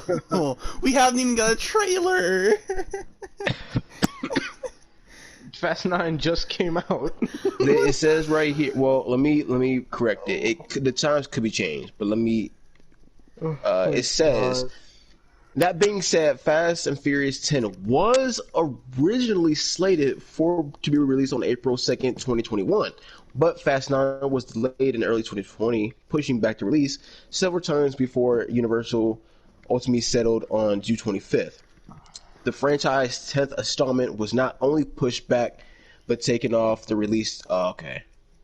Oh my So we don't know. Let me see if it's still in production. I'm gonna go on IMDb. God and see if only it's still knows in what production. Fast 10 is going to be about. It's just called Fast 10. Yeah, Okay. because they're not creative to come up with their own title. Like, how are they gonna outdo this movie in terms of like wackiness? The rumors I kept on saying rumors. They were like dinosaurs, robots, or G.I. Joe. The Or space. status, the production status the production has just been announced, and the only cast that's billed right now is Vin Diesel. Of Of course. course. The director is Justin Lin, and the writer is Gary Scott Thompson. So I do have to ask. 12? I didn't see. Oh, here's the tagline: "The Last Ride." Oh my No. So, that also there was another character in Fast 9. It was like this evil chick that they kept in a glass box. Was Man. she in Fate of the Furious? Yeah, she was. Okay, 'cause I didn't see that one. What was she in Fate of the Furious? Was she like the main villain? Before I get into her, let me get into what Vin Diesel just said about Fast 10. Oh Oh god. dear God! Vin Family. Diesel has said Fast 10 is to be split in 2 movies because there's so no. much ground to cover. Oh The Fast and Furious no! franchise isn't for everyone, but no one can take anything away from the way the series has continued to up the ante over the years. Coming from the streets of Los Angeles and outer space and everywhere in between, this needs to be constantly up the bar. Is one of the reasons Vin Diesel said the Fast 10 franchise needs to be told over the course of 2 movies, as he explained in his press conference. Oh my. Where are they gonna go? The Milky Way? Man, I just. Rainbow Maybe Road. they can I somehow don't know. have Vin Diesel rig his charger with like rockets and like somehow like light speed to travel light years to a different galaxy and do some street races in space. They could do like a street race on the rings of Saturn or something. Who knows? At Imagine this a point. Mario Kart fucking Fast and Furious crossover. Oh god. I'll be fine with that. If they're gonna do dumb stuff, like, I guess my problem with this franchise or with 9 is like they go stupid, but they don't go stupid enough that makes it make sense. You understand what I'm saying? Like they break the laws of physics, but so does Marvel. But Marvel has laid out a universe, I should say, to where if a character breaks laws of physics, I go, okay, that's their universe. It makes sense. Mm-hmm. If you're gonna show me Vin Diesel be literal, who's somebody help me out? Yeah, I probably don't know the Bible. Is it Samuel from the Bible who can take down a whole pillar? Okay, we're not even gonna go there. Vin Diesel takes down a whole. He's the Hulk. Okay, he's the Hulk. With no explanation, Vin Diesel pulls down an entire column brick by himself with 40 men on his back trying to push him down with his magical family strength. He pulls. What's even funnier is like after he does that, he like falls. It looks like he falls to his death, but apparently he just falls into water. But then when he falls in the water turns into a dream about his dad, and then he wakes up back in the bottom of the sewer base because apparently Letty saved him. What? But everybody else died How except a woman Vin that Diesel. size can carry a man that dead weight out the water. No explanation, but let's keep moving. I've looked love at how- reviews for Fast 9. There's people saying it's a 9 out of 10, a 10 out of 10, Yeah, right. an 8 out of 10. Oh my god, dude! Like, it was just like, what the fuck?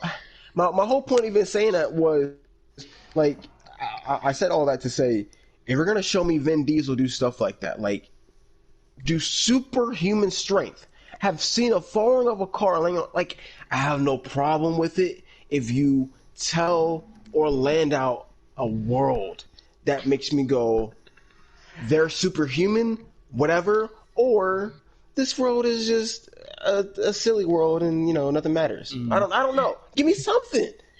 Dude, like, especially the scene where like Vin Diesel is like taking control of that big truck, and like the truck just keeps exploding and flipping over, and Vin Diesel's he's still cranking the steering wheel. Honestly, all they had to do, honestly, seriously, all they had to do was say, we have this magical vaccine that once you inject yourself, you're superhuman. And I would have went, okay. My controller died. Oh, All they had to say was all they gotta have to say was the characters are either superhuman or they're taking some kind of medicine that makes them superhuman. And I would have went, okay, that makes sense. It's their family strength. Yeah, whatever, man. But I just found it so funny, like how like they were trying to like. First of all, fucking John Cena and Vin Diesel used their magnet cars to flip the big semi over. But then Vin Diesel gets inside the semi because they have to get in there to try to stop the signal or whatever.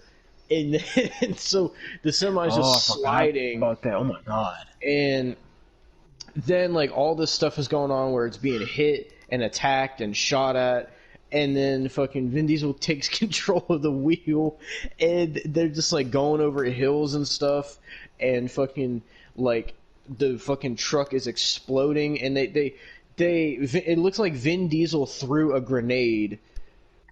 He randomly threw a grenade out the window, so that way it would perfectly blow up under the truck to get it to flip back over, and the way it lands perfectly at the edge of the cliff. And all the other characters are like, yes! And Vin Diesel was just like, I mean, not a scratch. Then, so there's this like the one person like the ending. Wait, there's so much terrible in this movie. It keeps coming back to me. Mm. Vin Diesel, after that, somehow turns the steering wheel so hard, and I want you to picture this in your head. This what he's driving is not a normal truck. It's like, imagine a tow truck has like 4 trailers behind it. Okay, like it's like a truck, and it's like it's a trailer to another big truck, trailer to another big. It's like a train but a car. You understand what I'm saying? Yeah. He turns the steering wheel so hard that the motherfucker, the car then spins, and he was able to turn the car over the cliff enough to where the car or the truck or whatever you want to call it swings off the cliff perfectly as a jet is coming full speed at him to kill Dom.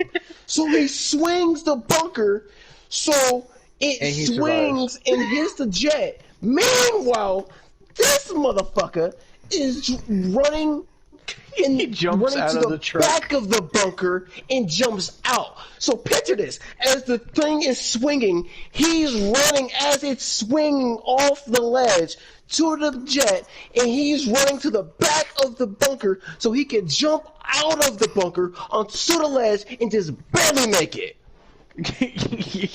Yeah. And the thing explodes as he jumps out the bunker. Not a scratch.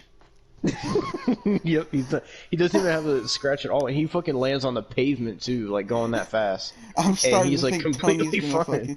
Tony's gonna have a fucking brain aneurysm if we keep going. Yeah, let's move on. I'm done. This movie was just so crazy. I mean, I don't even know what I would rate this movie because it was just so all over the place and silly, I don't and even just know like what to talk so about no more. unrealistic. Like, it is so far from what, like, if you watch the original Fast and Furious and even like Too Fast, Too Furious, and then you watch this, it's like, holy shit, what the fuck happened? It is I was gonna so let this movie wacky go. But sitting here and talking about all the stuff that didn't make sense, I don't usually rant on movies. Okay, I don't usually rant anymore. I feel like ranting is like a young man's game. Okay, sitting here just sitting here thinking about all this stuff made me like.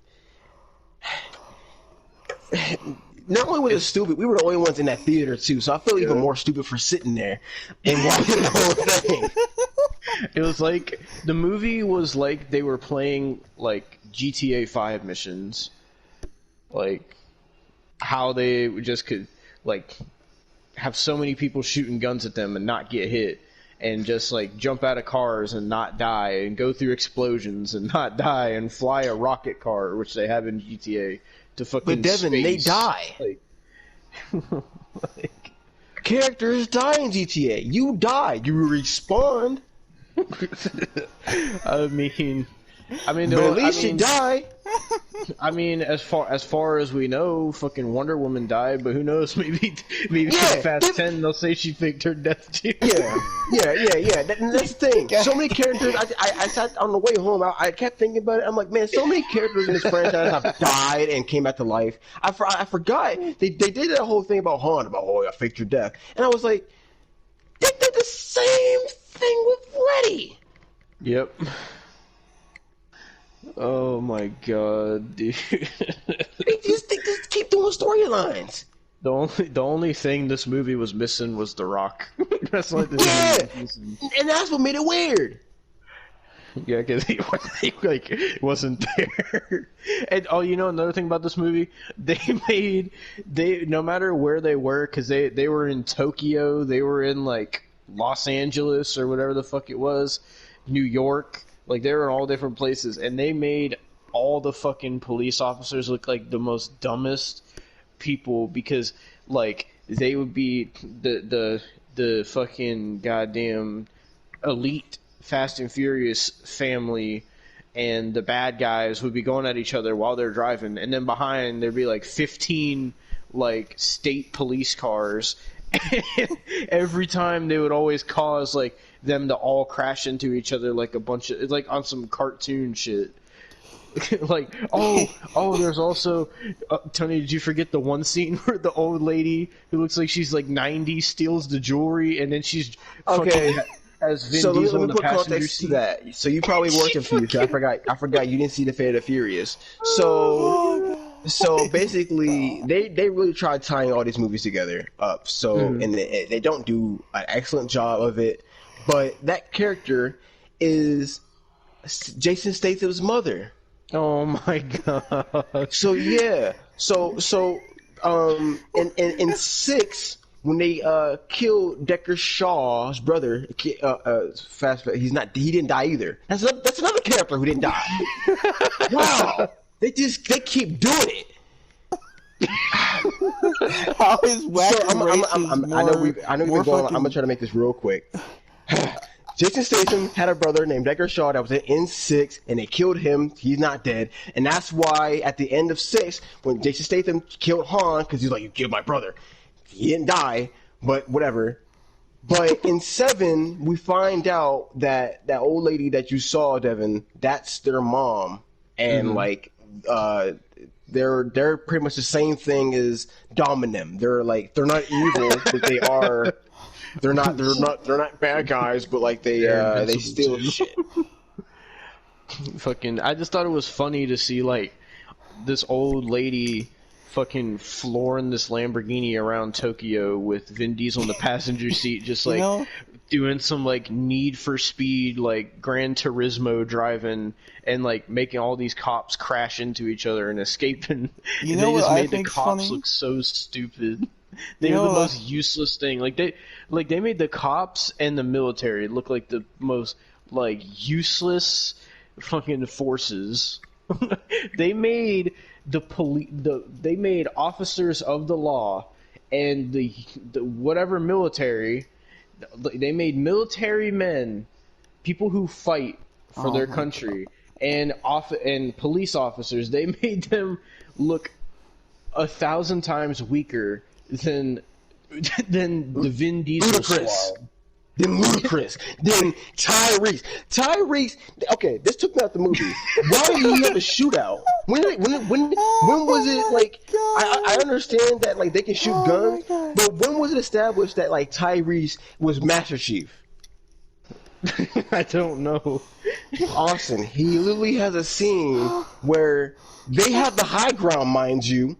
He's in a hole. They are looking down at him.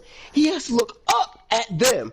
They have the high ground. He has the low ground, which means logically there is no way, if surrounded, you should be able to shoot all of them. But yet he does it. He kills every single one. It doesn't even have a You scratch see on him. bullets hit his shoulder. He has a bulletproof vest on, but fuck it. I guess his face, his arms, his legs, those don't matter. Also, they made a reference to the Ninja Turtles in this movie because they went to Mr. Nobody's secret underground sewer base, and when they were walking there, Tyrese was talking about. He said, "If a Ninja Turtle jump out at me, I'm out of here." You know what's funny? You know what's hilarious? What? Hanna-Barbera's Wacky Races is more serious than the Fast and the Furious. Yeah. Like, I mean, they were just throwing stuff at the screen and was just like, you deal with it. Apparently, they also give John Cena more lore because Mr. Nobody talked about how he had a rogue agent that used to work for him. So it turns out the rogue agent was John Cena the whole time. That's apparently how John Cena is as good as he is. But it's established the whole movie that no matter what he does, no matter who he works with, no matter how hard he tries, he's never going to be better than the family man, Vin Diesel. Yeah, they do make it very clear. No joke, they do make it very clear. You will always be in Dom's shadow. Mm-hmm. They even have this John Cena's big role is being in the shadow of Vin Diesel. Yeah, kind of. He's a little brother. He's the little brother that make it like they don't belittle him, but He's even the the fight little scene, brother. He's like fucking. Oh yeah. How old is John Cena compared to Vin Diesel? I don't know, but you know what's funny? John physically is bigger than Vin Diesel. They kept showing him, and I kept looking at his arms. No homo. I kept looking at his arms, and I was looking. I'm like, John's bigger than you. Way bigger than you. They literally had a scene where fucking John Cena was trying to steal the other half of that circle from like this vault. So John Cena's escape plan was to zip line across the city. So Vin Diesel's plan to stop John Cena was to speed around the city of whatever it was in his Dodge Charger to keep up with John Cena, who's on a zip line. And then Vin Diesel decides that that's not good enough, so then Vin Diesel starts jumping across buildings. Never mind how he caught up to him that fast. Hold up, Devin. Like, explain. Okay, I don't know. Maybe you were paying attention. I don't know. Explain to me. So they showed John Cena needed zip lines to get from building to building, correct? Yep. But yet Vin Diesel could just jump to building? Yep, he was climbing buildings and jumping buildings, and then like the way he stopped him was John Cena was ziplining, and like Vin Diesel hit him with like a Roman Reigns spear off the zip line, and luckily they landed into a window, and then they start having like this all-out brawl in the movie, like in this area, whatever the building was, there's this all-out brawl, and then like they're slamming each other against everything. Like, fucking the way Vin Diesel throws John Cena into the bookcase is so... Yeah, man. I was like, yeah, John ain't never been thrown like that, and I've watched him my entire life. F you. He ain't never... And I've seen him fight Brock Lesnar on a daily basis. Brock ain't never thrown Cena like a toy. I'm talking... Vin Diesel throws Cena against the wall, and you see him twirl, man. Yeah. And then fucking John Cena's idea to end that fight is he just jumps out the window. And then, like, even better, like, fucking, they have the luckiest landing possible because, like the rich dude that John Cena's working with is trying to, like, catch him in the car. God, this podcast is 2 hours already. Bro, All right, we're back realized. recording. All right, so basically, this scene got they got so lucky because the rich dude that John Cena was working with was trying to catch him in the car when he jumped off the bridge, but the other three characters, which was Ludacris, Tyrese, and the other chick, I don't remember what her name was.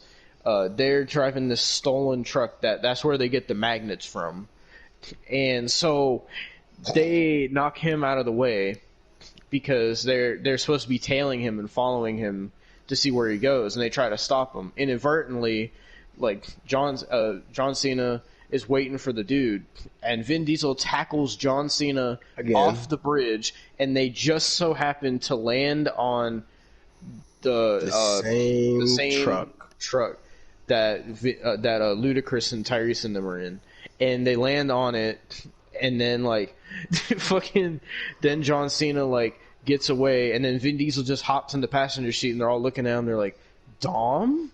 Yeah. I want you to realize in that moment he got in the car not realizing who was in that car.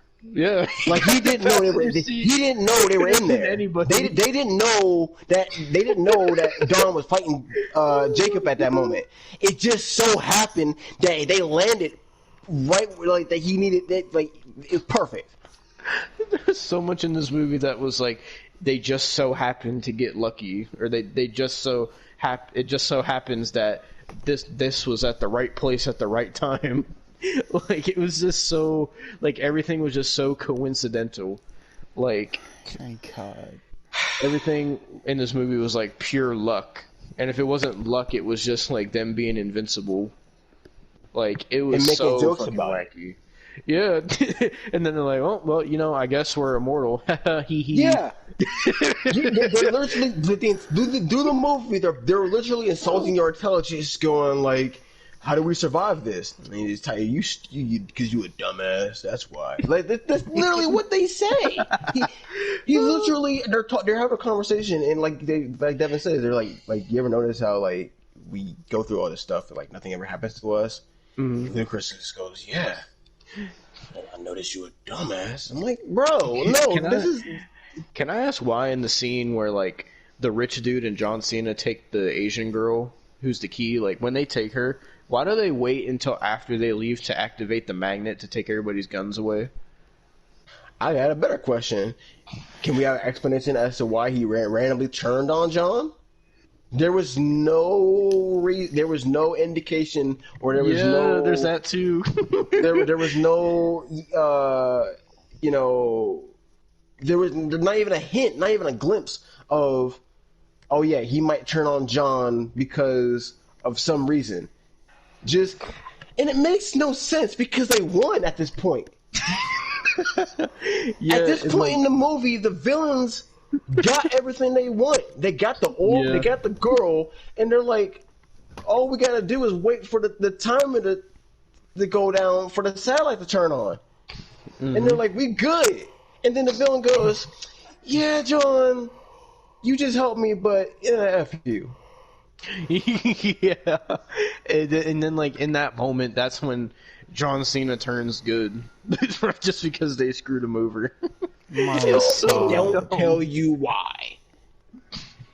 Like all of a sudden he's just like, yeah, I'm gonna help out my family now, even though I spent this whole movie saying the brother you used to know is gone now, the brother you used to know is dead, we're not family anymore, you said it yourself. Like, and saying how he wants to take over the world and destroy the world and all this shit, and getting in a fist fight with Vin Diesel and trying to get Vin Diesel arrested and sent back to prison. No, bro, because remember he almost died. He was drowning, and he had that inner. He had that dream about his father and his brother, even though he wasn't there. Yeah. You can't dream about stuff you weren't there for. Oh, but don't forget, Tony, because Vin Diesel went into the mansion that John Cena was at, and they held each other at gunpoint, and then Vin Diesel got accused of trespassing with the intent to murder. So the villains call in their like bomb squad, and they have Vin Diesel arrested, and they lead you to believe that he's going to prison, but it turns out the bomb squad is a bunch of hot, attractive females that Vin Diesel's friends with, and they planned it. So Cardi B is in this movie. Yeah, Cardi B. Yep. And I knew she was gonna be in this movie because I did see that they say she was gonna be in the movie, and I was like, oh, she gonna be one of the girls that they're gonna have a race scene. She gonna be the flag girl. They're gonna do it. They're gonna have a race scene. She gonna be the flag girl that goes 1, 2, 3, go, and she's just there to look hot, and you're supposed to go, oh, that's Cardi B. She's hot, whatever. No, they gave her lines. They gave her a whole scene that is so forced and it's so. I love my women, and I love strong and powerful women. So if there's women listening to this podcast, I love y'all that are strong women, and it's not. But this was the most forced bullshit I've ever seen in my entire fucking life. So she takes her mask off and goes, you know, acting is so abysmal. And it's like basically, Dom, we got you, we got your bag, I got you, and he a bad guy. These are my girls. I run this task force. I run all these girls are mine. We run everything. We here to help you. We got your back, Dom. Whatever you need, we got you, cuz. It's exactly how she was. And I'll go. You mean you want me to sit here and to logically believe that it got nothing to do with how she looks, but just you want me to believe that Cardi B, someone who acting like Cardi B, like to her, like everything, a room for nothing but glamorous Instagram models. These aren't. There has to be realism to women beating up men. You understand what I'm saying? I have no problem with women beating up men, but make her look like she can beat up someone. Do not insult my intelligence and have someone plastered in cake on her face with glitter everywhere, and nails all done, and going, oh yeah, these are task force CIA agents that can just beat up everybody. And yeah, they were Dom. What?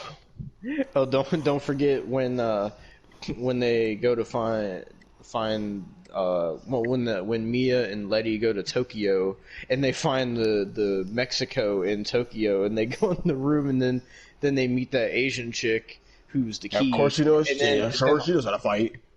And then all of a sudden, all these CIA agents come in, and all these people who have so much professional training, they get their ass whooped by 2 mothers and an Asian chick.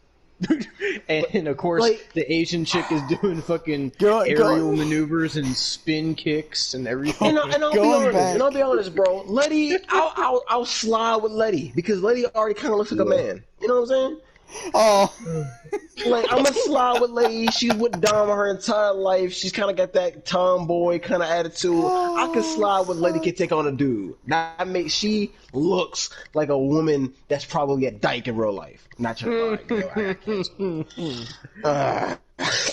it! But fucking Mia is Mia's a retired mom, and she's out here whooping ass. Come on, bro. And then fucking Letty tackles one of the dudes out the window, and then all these fucking CIA agents are shooting at her, and then this is where they reveal Han, and Han just fucking takes everybody out with a sniper rifle. I probably thought I should mention this. I went to Cardi B's IMDb page. Apparently, she had a lead role in a movie called Hustlers that was had a theatrical release. That's not a movie I've ever heard of, so it might have been Blockbuster. Oh my! This movie was the just fact that she's in that movie. Wow, every scene was just so. It was either unrealistic, nonsensical, wacky, or it was trying to be Vin Diesel being emotional. That's all it was. And all this was going on, intertwined with the Vin Diesel and John Cena storyline. That was like the main thing that carried this movie.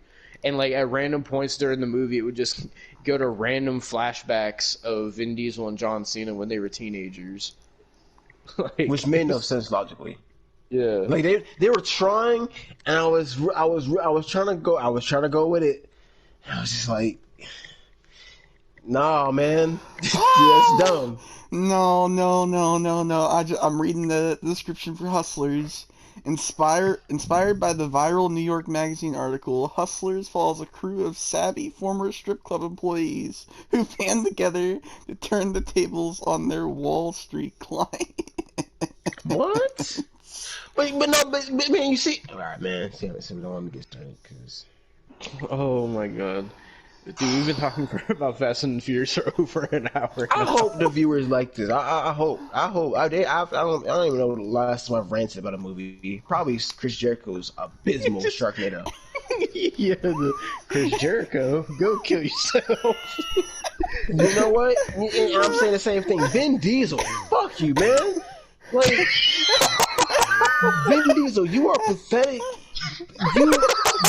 And then we'll bring up Paul Walker back. You bastard. Fuck you. You're just, these movies could be so much better. Like, I have no problem with them doing dumb stuff. But tell a story that there's some logic.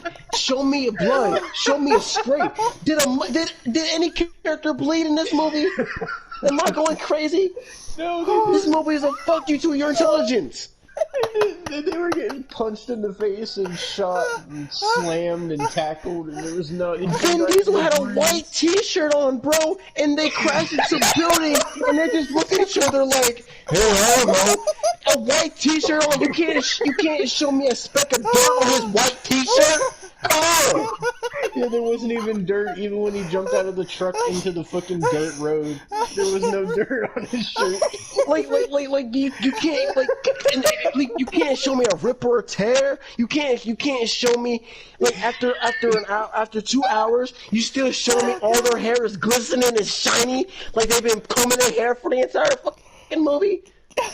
Why is Cena's hair so perfect through the entire movie? The motherfucker is driving through buildings. His hair should be crazy. Oh my god. If fucking, especially Letty and Mia, their hair is like untouched. They're gorgeous through the entire movie. What the fuck? I've never seen Tony this mad. Because like, listen, I'm a bit older now, and like I don't watch everything. And when I pick certain movies, I like, if it's stupid, okay. If it's stupid, run like Godzilla vs. Kong. Godzilla vs. Kong is like, they're monsters. There is no logic. Do not question it. There is no logic in already King Kong. It's stupid. So I'm going in it cool. But Fast, Furious, you're telling me this is a world where it's just cars. You're telling me this is a world where it's just CIA agents, and it's just like this world is supposed to be no different from ours, correct? So then what the fuck?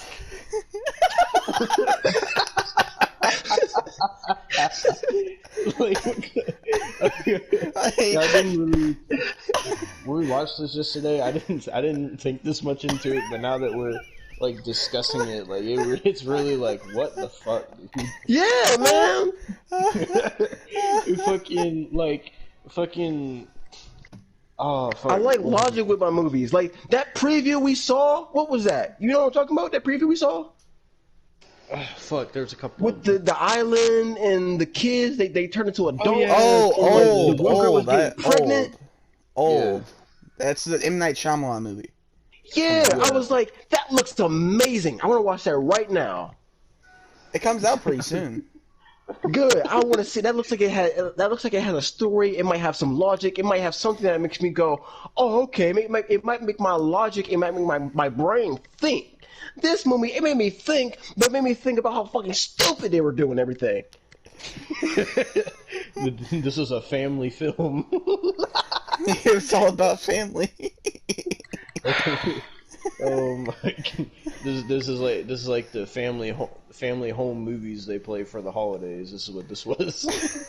It's a feel good get together with the family type movie. This is the Fast And I and don't Furious like being Christmas that guy.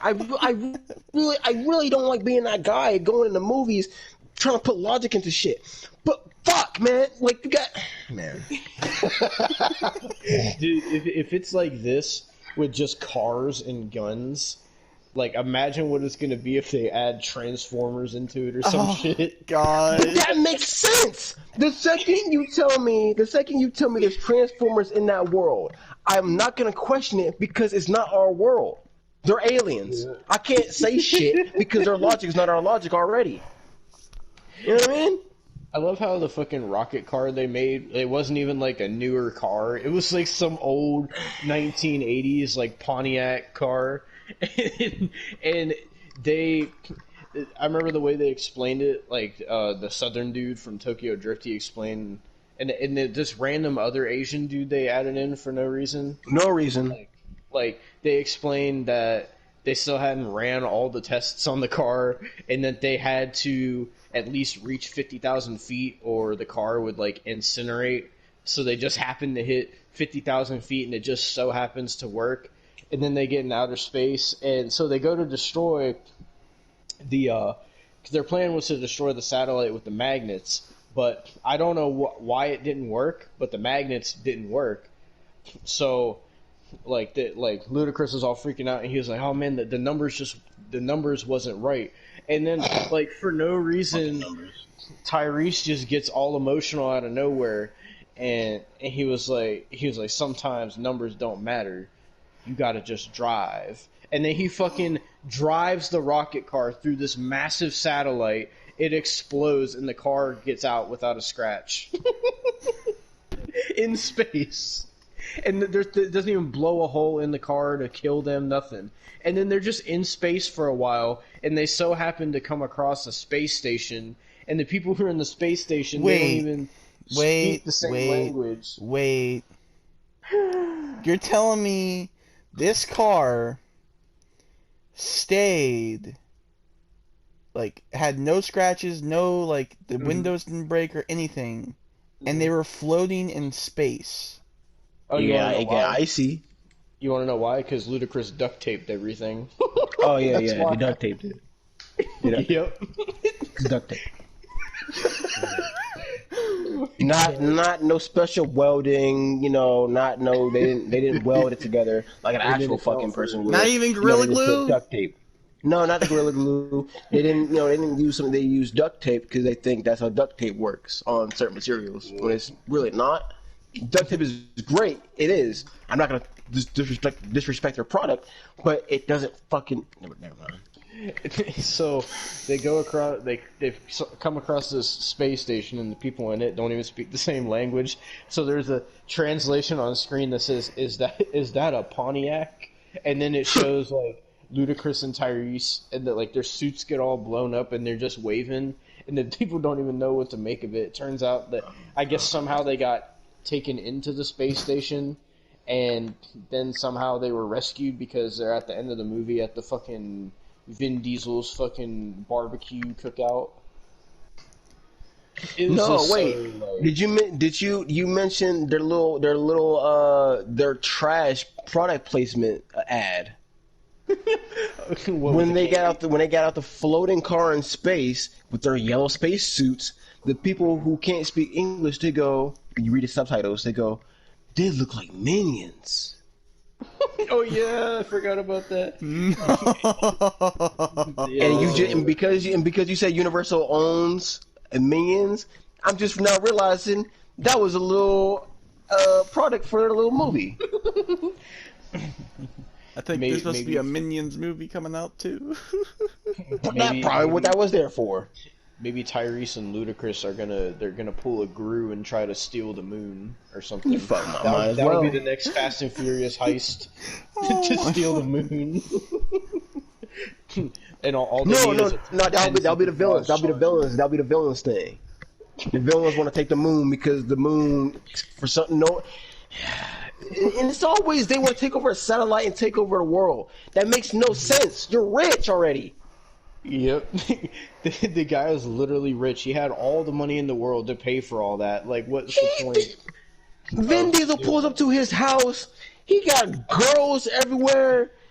Vin Diesel was like, "Yeah, man, you can. This is my place. You any girl you want, you tell me. I bring her. All these girls is on the payroll. Any drink you want, I got you. Any car you want, I got you. I'm rich as fuck. You get whatever you want. You welcome to my home. You go in my house. You take whatever you want. Whatever car, with any girl, with any food, whatever you want. You got it. This guy is the.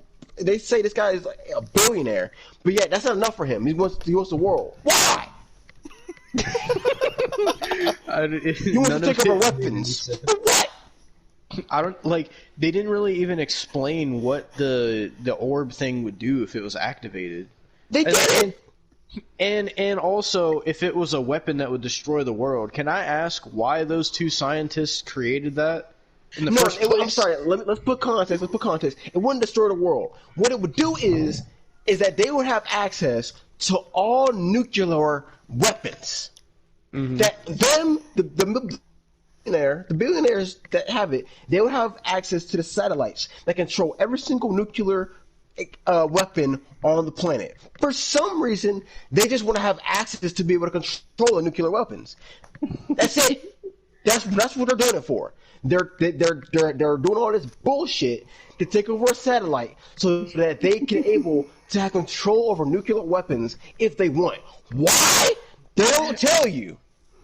I just love how like Tyrese and Ludacris like blow up the satellite the exact second the download meter says 100%. Like the pitch perfect second it says 100%, and then they blow it up and it says error, and then they're like, "Oh my god, they did it!" Acting like it's about to end the world or something. Like, hey, listen, Vin Diesel, go kill yourself, please. I'm sorry. You know what? I'm sorry. I haven't learned. Maybe Vin Diesel will be in the next Sharknado movie. Hey man, I take it back. I do apologize because suicide is a serious thing. No one should be. I do take it back. Seriously, no, 100%. Like I do take that back. I do apologize. But seriously, Vin Diesel, you are trash. You are ass at acting.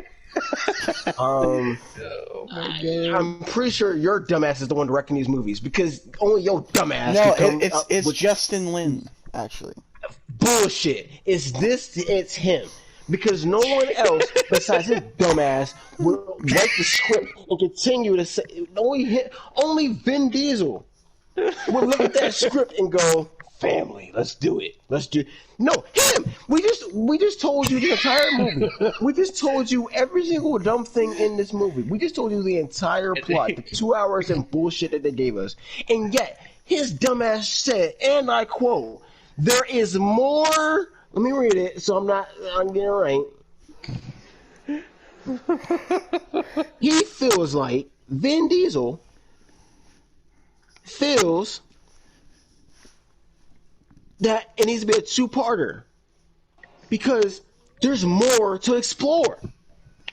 We just told you a bunch of bullshit and they put in this movie. But Vin Diesel says, we're not done here. You gotta sit through 2 more bullshits of this shit. He's writing it. You killed me when you said he brought Paul Walker back to life when he's dead. You bastard! I hope it makes you feel better. Old comes out on July 23rd.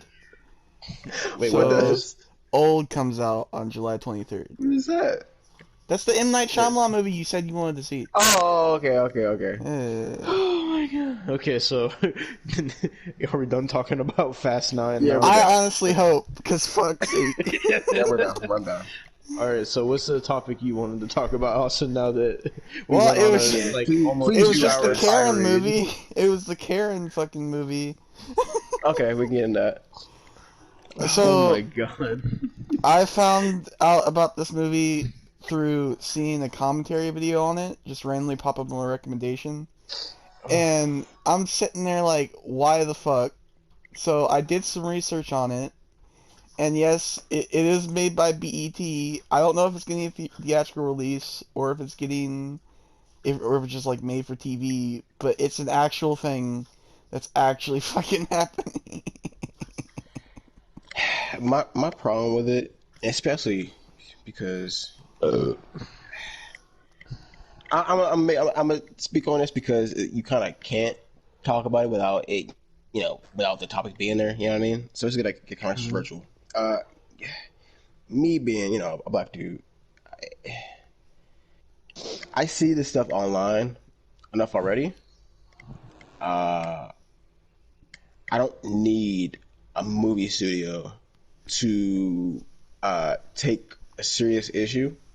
That stuff that really does happen.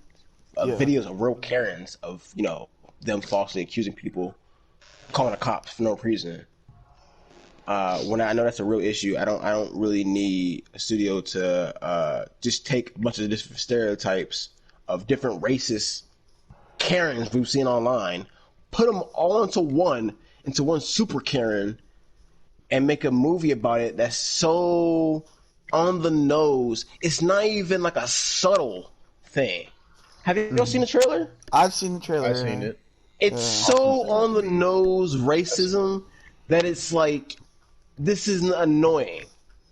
Yes, they quite This literally is said dumb. multiple times Karen doesn't like black people. She hates black people. Yeah, it's too. It's like y'all. I It's think- like it's too on the nose where it's goofy. I think the exact line was, what's wrong with your what's your problem with your neighbors?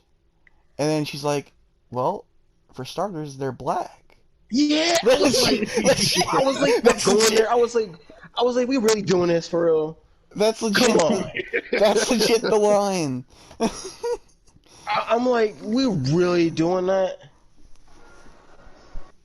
Oh my god! Like, if you want to have a movie about, the commentary about social times and its time period, like, I get it and it's cool. No, I have no problem with that.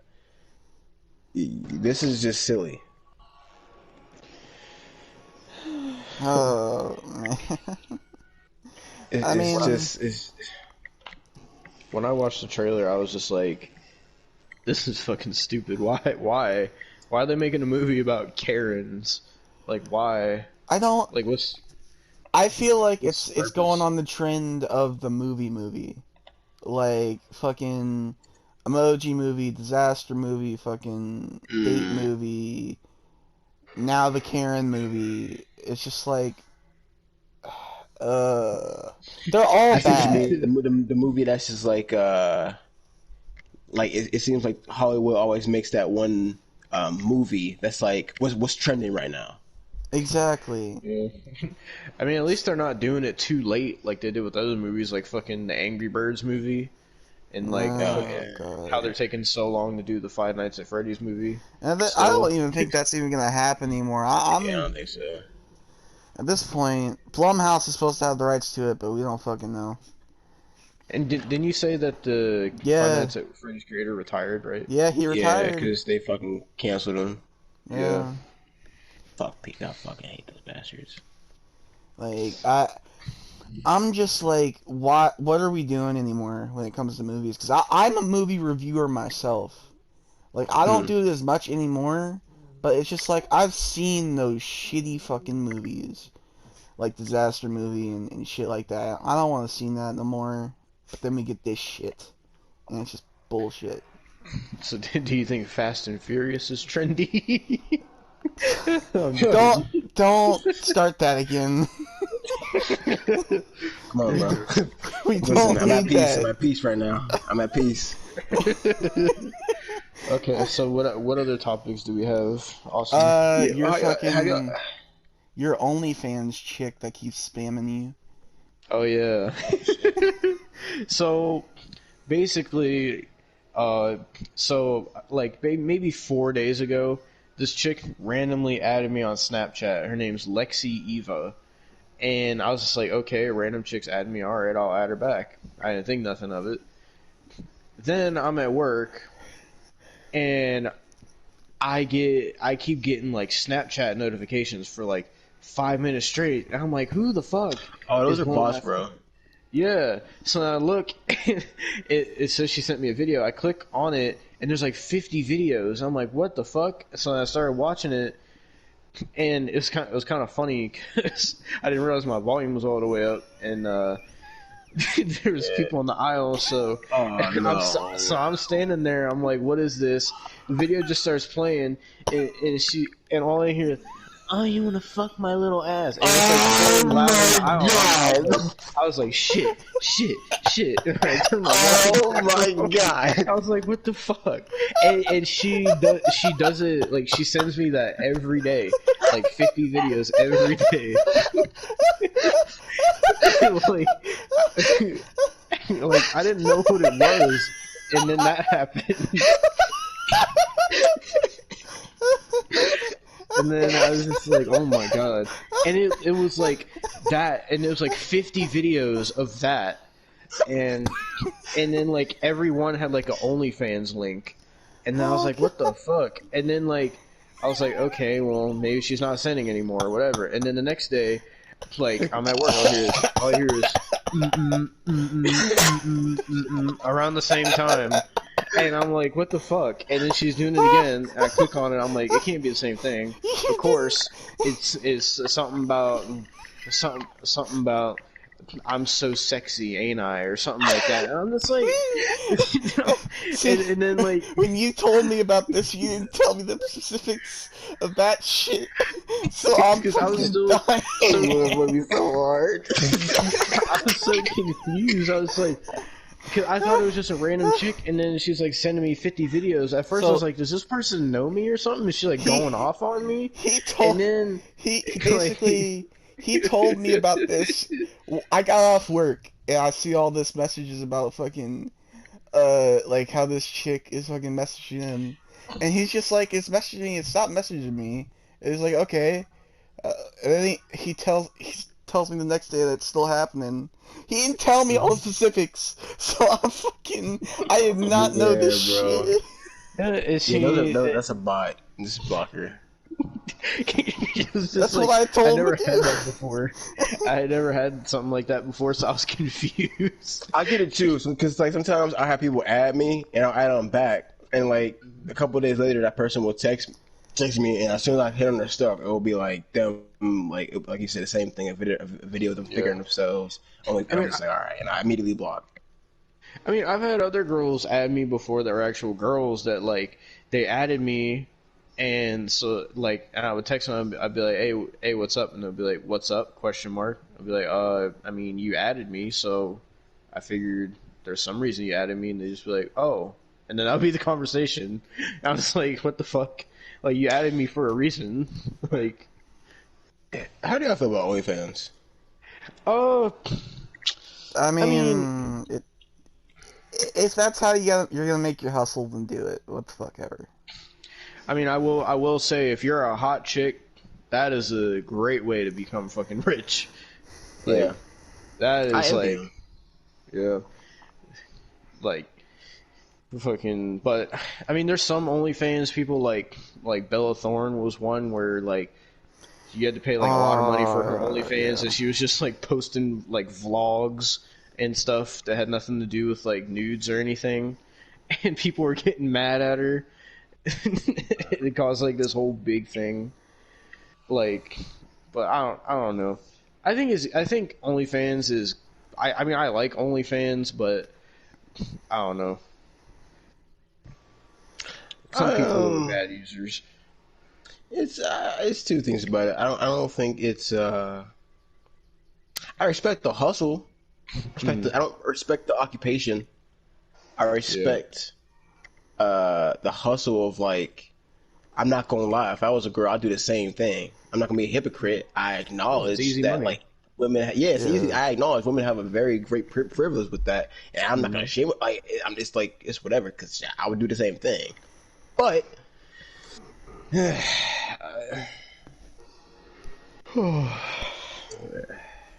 so. But I ask better yet. I've struggled with this question. If you had a girl, and she said, "Hey, I want to make an OnlyFans," how would you feel? It depends on what type of content they would be making. Like, you like know, to get that good bread, I know, but if it's okay, If that's the case, then I don't think I could do that. I don't think I could. Because I'm gonna be honest with everybody online right now. So if my future girlfriend hears this, I'm so sorry, but at least you know the truth. Mm-hmm. If I got a girl and she got OnlyFans, she's probably not the one, but I'm gonna play the game. If she gonna hustle, I'm gonna hustle too. I would just sit there and let her collect her bread. If she says you get half of it, you get half of what I make because we a couple. Okay, cool. Let her do what she ever. I won't complain. Just stack up my own bread. You know what I'm saying? Once I get enough, or until it's like whatever, then I'm gonna be like, hey, listen, I'm cutting this quiz. Yeah. That sounds bad. I'm so sorry to the women on OnlyFans. But if you in a relationship with a woman, and it's gonna sound bad. I'm sorry. I'm sorry. But I, money wise, great. For business wise, I'll take the money and whatever. But like we talking about love, we talking about relationship. You doing what online? People seeing you do what? Oh yeah, no, fuck you. What are you talking about? And I'm supposed to stay with you? And everybody seeing you do what? I'm going to the mall holding hands, and dudes is they say, oh yeah, I know that girl. I seen her last night. Excuse me? Yeah, nah. Oh my god.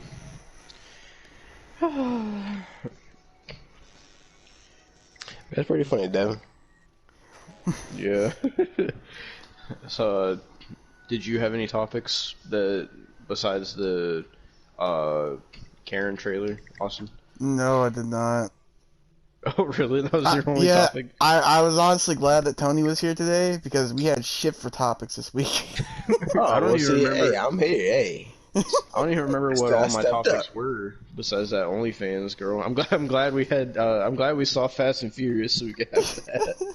I got a topic. Y'all been hearing about this about UFOs? Oh yeah, haven't you heard did shit. mention you had that as a topic. That's right.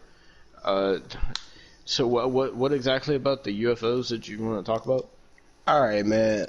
I've been seeing some videos, man. And it's like I've been seeing some wild stuff as of lately, and it's like I don't know if y'all look stuff up. Like I'm really into like supernatural, like ghosts, where like just to see if it's cool. Mm-hmm. And like I be seeing some stuff that it's like, okay, if this is fake, why wouldn't movies do this? Because it looks so real, you would think movies would do what they're, you know what I mean? Mm-hmm. Like I'm seeing stuff that looks so real that's like, how is that possible? And there's just been all these sightings of UFOs, and then the CIA, legit. I don't know if y'all have seen this, but the CIA or whatever you want to call them, they put out a statement. They legit. They didn't say it was aliens, but they confirmed 100%. I actually screenshotted it. I'll say a couple of things that they said in the article. There's a task force. There's a task force on Earth specifically designed for trying to find UFOs. Not only that, they said within the past 70 years, to their knowledge, to the government's knowledge, they have seen over 144 times they've seen UFOs, like on video. But they did confirm we have seen UFOs, but we haven't got close enough to actually see what's inside. Mm-hmm. They can't catch them. Huh. So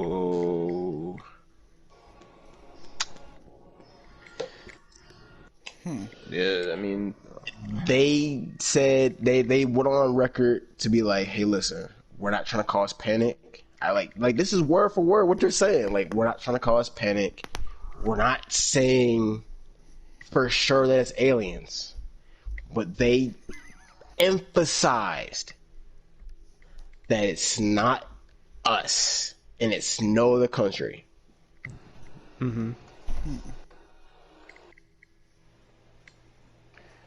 mean, me personally, I've always been the kind of person that's believed that there's some other life out there because I know that it can't just be Earth and that's it. And with how vast like space in the universe is, there has to be at least some other form of life out there somewhere. And like, so I mean, I don't know exactly what that other life looks like, but I mean, if that whatever other form of life is somehow found a way to come to Earth, I mean, what and the CIA, if the CIA or whatever is like that adamant that it's not human, I mean, it could be a real thing, and if they're acting like that, I think it is a real thing. I'm sending this one video to you right now, bro. Look at this shit. They're in an airplane. You can see it. I'm sending it to you, Austin, too, on Insta. Sorry, viewers, you can't see it. My apologies, but look it up on Instagram. Lazy fucks.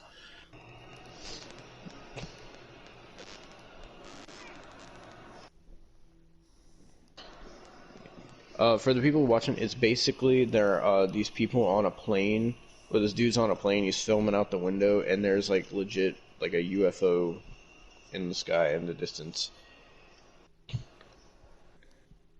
Basically. The crazy part is there's some videos where you see them not go up in the sky. You want to take a wild guess of where some of these ships is going? Bro, tell me why there's just a fucking UFO. They're going in the water. Bro, tell There me are why there's just a videos fucking of them showing them flying in the ocean. What the fuck?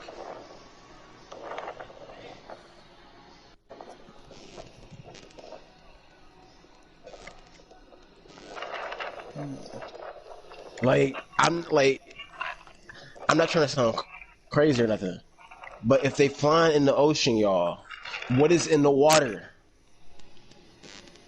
I do not know. Bro, tell me why. Have we been wrong this entire? Like, let's just hypothetical. Y'all seeing the stuff I'm showing y'all. Mm-hmm. So hypothetical. Just what if it's not space? I mean, to be fair, but from what I know, only 5% of the ocean has been explored across the world, which is Why barely won't they anything. let us go to Antarctica, bro? I don't know, but fucking, I mean, I think like, I mean, maybe the water could be something. It makes me think of like, I know this might make me sound dumb or whatever, but Nah, like, bro, this is it makes speak. it makes me like draw comparisons to like the Subnautica game, how like, I mean, to be fair, it's on an alien planet, but like, I'm just drawing a comparison of how there could be like alien stuff in the ocean that's like so deep down that we physically don't have the technology to get down that far. So, and since like the ocean is so vast and there's like no way that we're ever going to explore the entire ocean until we get better technology, like maybe there is a reason why they go out to there, because maybe whatever technology the UFO has can go down that far in the ocean or something. Or maybe, I don't know, maybe something, since it's like in the middle of the fucking ocean, nobody's gonna fucking see them, and maybe something comes up out of the ocean or something. I don't know. I'm just saying it could be something, and it makes me think of like the Subnautica game, how like in all these deep parts underwater, there was like all these kind of like different secret alien bases and stuff underwater, and like stuff you wouldn't see unless you were able to get down that far in the ocean. So, I mean, yeah, it's a game, but it just made me think of that. But what would they want? Like they I they don't know. said they said they've seen them for like they have records of 70 years. 70 years. And that's just what they know. Maybe It makes me even think even more think about certain words. Think about words like alien. Think about words like invisible, ghost, laser beam. What like okay. Like seriously, sit there and let's process words for a second, okay? Mhm. Each word has a definition and an origin that came from somewhere, correct? Yes. So certain words that we have, how did we come up with them if we didn't know they existed? The word invisible, the word alien. Who? Who made that? How did you come up with the word alien if we didn't see some shit to go, what? Come on. I mean, maybe they whatever extraterrestrial life it is, maybe they know something about the ocean we don't, or whatever technology they have utilizes the ocean or something in the ocean in a way that we can't, or maybe they, like I said, have some kind of alien thing under the ocean, or I don't really know. I don't. Why do you think they haven't, I mean, okay, let's just assume they would have to be smarter than us. If they can do stuff, I mean, I've seen the report said that the crafts that they've seen, they change direction and they move in a ways that like us humans couldn't move. So, but yet, not a single person that we know of has seen a physical form of one of these things. Why haven't they revealed themselves? Are they scared? Do they want to? I mean, do they know of us? Well, I mean, I would assume so. But then let's think about how scary this is. We've made how many movies on aliens of them invading us? What if they take offense to that? I mean, you What never if they're know. what if they're peaceful and they're like, we're not like that at all. Why did y'all make us like that? We don't colonize and take over planets. That's what y'all people do. Because if you think about it, animals don't do that. Animals don't colonize.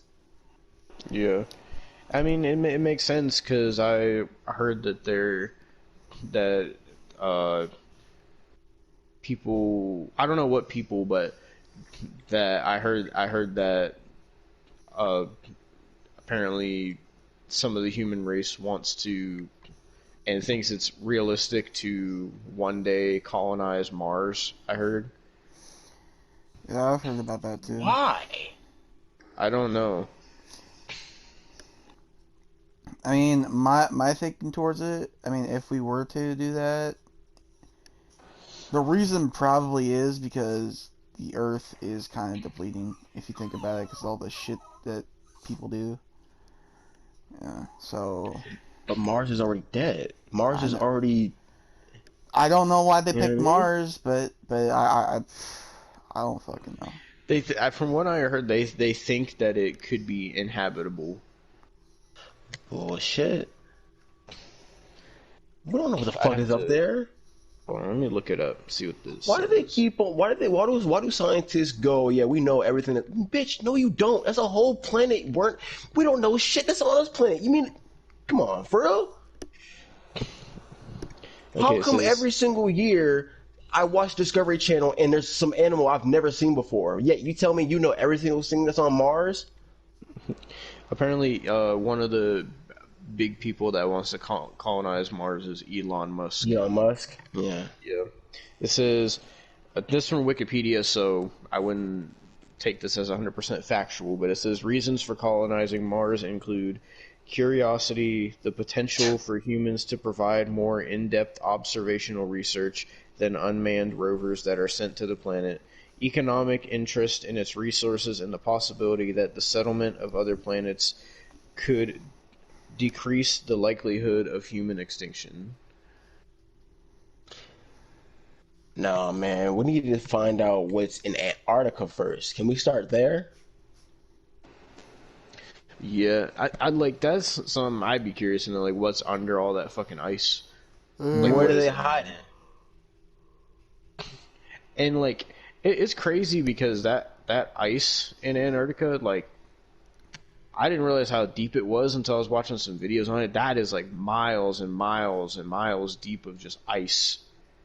Like I saw that uh they found a like entire like lost lake, like a whole giant lake that was lost for so many millions of years, maybe even billions of years, because of all the ice in our Antarctica, and it was like miles and miles and miles. And they, when they found it, they discovered that there was in that lake there was like forms of bacteria and stuff that are not anywhere else in the world, and they're like basically they discovered brand new life there, and Really? it was like bacteria and like microorganisms and shit that have been there for like millions of years and haven't been anywhere else because of all the ice. So, like, if they could find a whole giant lake under all that ice, I don't know what could be in that ice. There could be fucking like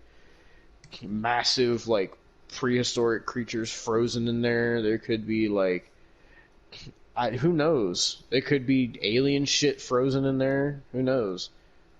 Damn. You'll Do you never know think? until you dig through all that ice. Do you think aliens taught us shit? Because they just discovered on an island. This is real shit. They discover on an island that there's a tribe of people that Oh, are I think I like heard about that. ancient as fuck. Oh. They've lived on this island since the beginning of fucking time, and they never Yeah, left.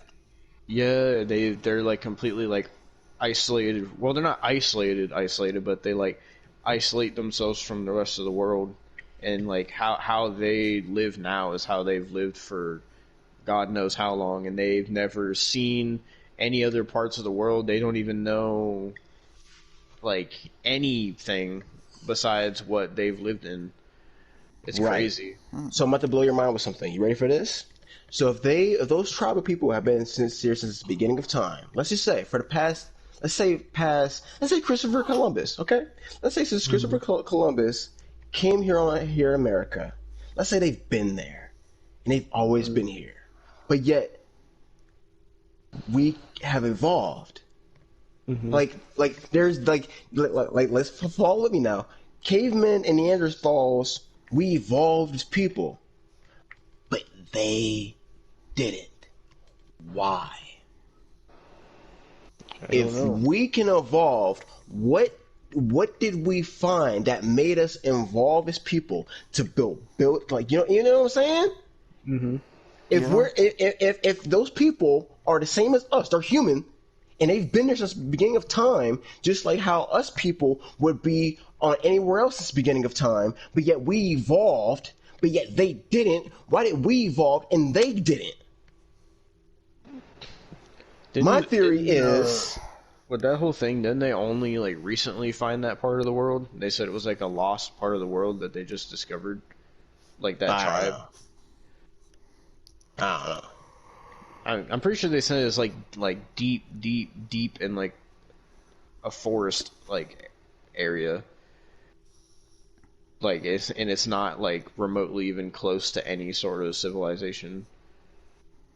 So how did humans evolve? How did we go from Neanderthals to being like that tribe of people? If everyone was like that, how do we go to that? To here we are. We're playing PS4. We're building cars. Come on, like something about that just seems like there has Yeah. to be something to teach us to do certain stuff. We like to create. You don't just create out of nothing.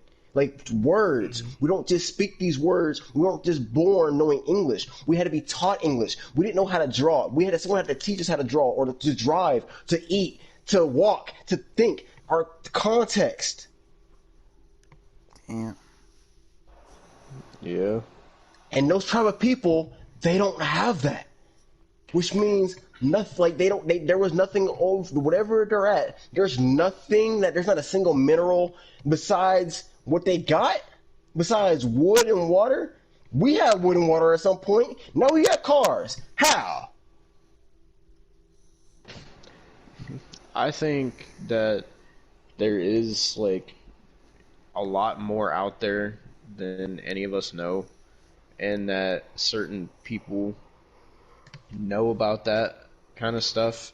And I feel like there's a lot of people, especially in like higher up positions, that know a lot about that stuff, and they know a lot of stuff that, especially like the CIA and people like that, they know a lot of stuff that they're not telling us. Like there's probably so much that they know, like, and like the thing you said with them being adamant about that, that's probably just one of like who knows how many different like sightings, and who knows, maybe even more that they know about. Right.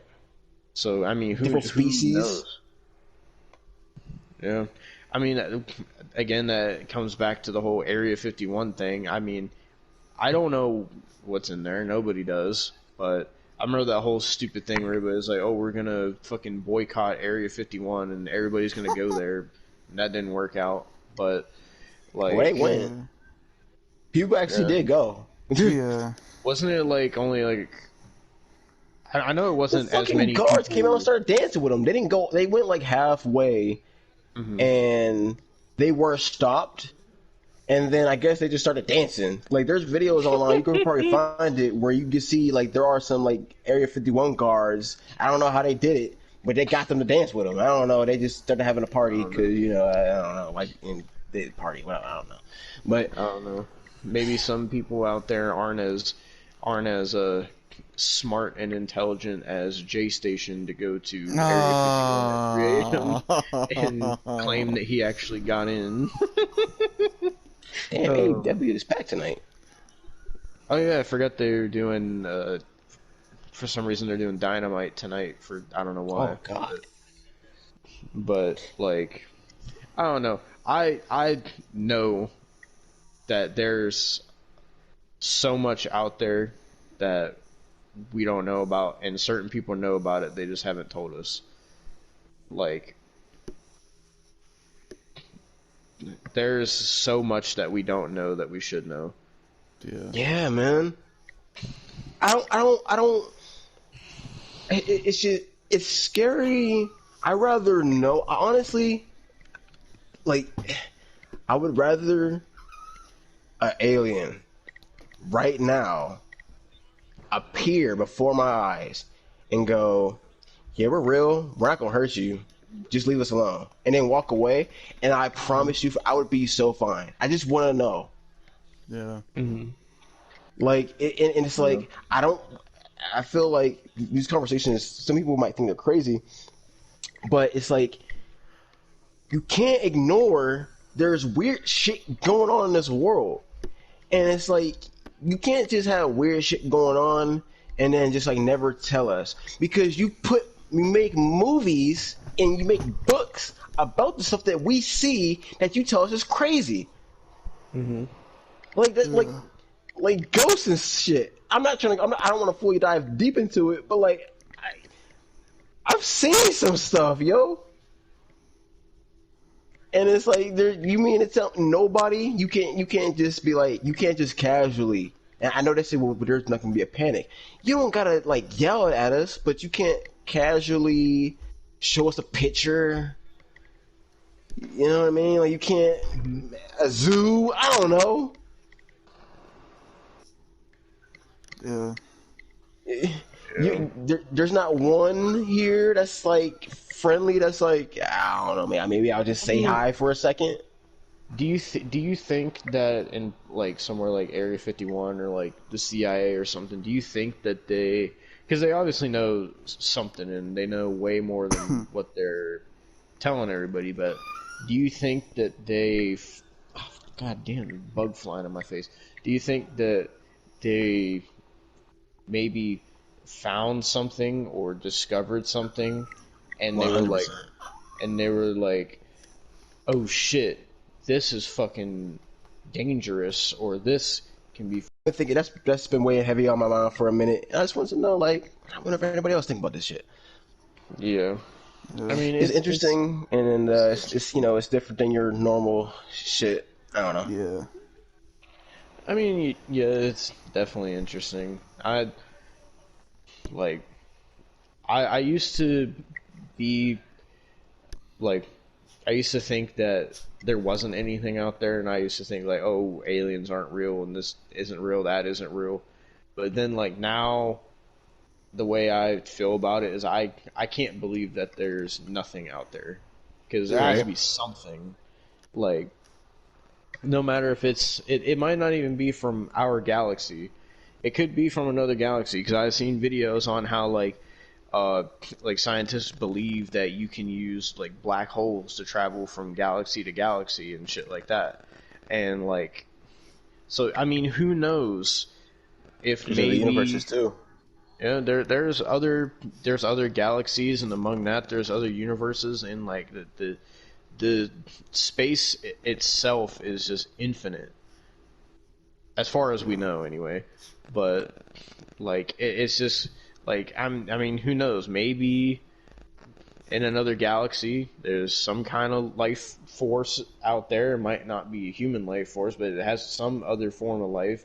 Maybe they found some way to get to our galaxy somehow, some way, and that maybe that's why we have all these different UFO sightings and all this weird shit. And maybe, I don't know, you never know.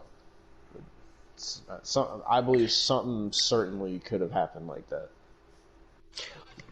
What if? You know what? This is kind of Because fucked like, up of us. Why do we always assume aliens look nasty looking? They could be human because there are a lot of stories where aliens look just like us, just another planet. yeah, Yeah. I mean, I do find it interesting, like, because like I hate people that say that shit isn't real, because if you look at how like the dichotomy of space itself is, like space, like because they say it couldn't happen because of law, like there couldn't be any other life force from any other galaxies or anything because of laws of physics and all that shit. Mhm. But like when it comes to stuff in space, like the laws of physics don't imply like Right. when you go into a black hole, like time Oh itself fuck. doesn't even matter. Like Yeah, yeah. they literally came up with a term for what happens when you go into a black hole, because since a black hole is like it's a hole in space where time and physics and all that doesn't even matter. Like anything could happen. Like you could be in a black hole for a day, but in like time on our planet that could be years, but it would feel like a Yeah. day to you. And also when the black hole, since it doesn't treat physics in the same way that we know, they came up with a term. It's called spaghettification, Yeah. where it stretches you out into all different like shapes, eventually to where you look like spaghetti, basically. So like laws of physics don't really apply. And if something were to go through a black hole in one galaxy to come out of another black hole in our galaxy, like laws of physics really wouldn't have anything to do with that at all. So I do think that it could be possible. And I mean, maybe it doesn't even have to be black hole. It could be something else, because there's also white holes in space. There's also Yeah. like different. Yeah. There's all different types of shit in space. So I mean, who knows? Like we Also, like we people just base their arguments about like what they know on oh Earth, damn. but like Earth isn't the only thing out there. Like even other planets have way different like physics and gravity than we do. Like True. so like Yeah. even fucking the moon is like way different from how things are on Earth. So I mean, no one can really say if it like no one can really say it's not possible, because you don't know. Now, is it like what they make it seem like, where the aliens are all nasty or if they look a certain way? No, because at the end of the day, nobody really knows what they look like. But like, I do think that there is something out there. There obviously has to be something out there, and with there has to be something to all these sightings, and it has to be something if the CIA is adamant about it like that. And so I think somehow, some way, whatever force of life it is, found some way to make it to our planet, however they did, and now we're here. So, Yeah. oh fuck, that was a lot to say. So why some wild shit? Yeah, it is. Yeah, it really that's the kind of stuff that like really makes you think. Yeah, man. Oh yeah. Like, I feel like it's for some people. I feel like that's crazy, but I feel like you have to think about this stuff. You live on Earth. Think about the world you live in. Like stop kind of like being in this small bubble of like it's just Earth and whatever, and you just go to work. Yeah, we go to work. Yeah, we gotta pay taxes, but when you like stop and then think about the stuff that supposedly is around us or what's not around us, is what everything they say in the science book true? Is even like fuck, we ain't never been to space. We don't even know if it's real. You know what I mean? Like, not trying to say that they lying, but it's like even space itself, even what they say about black holes, could it be true? Sure, but like we'll never really know. We'll yeah, always be stuck here.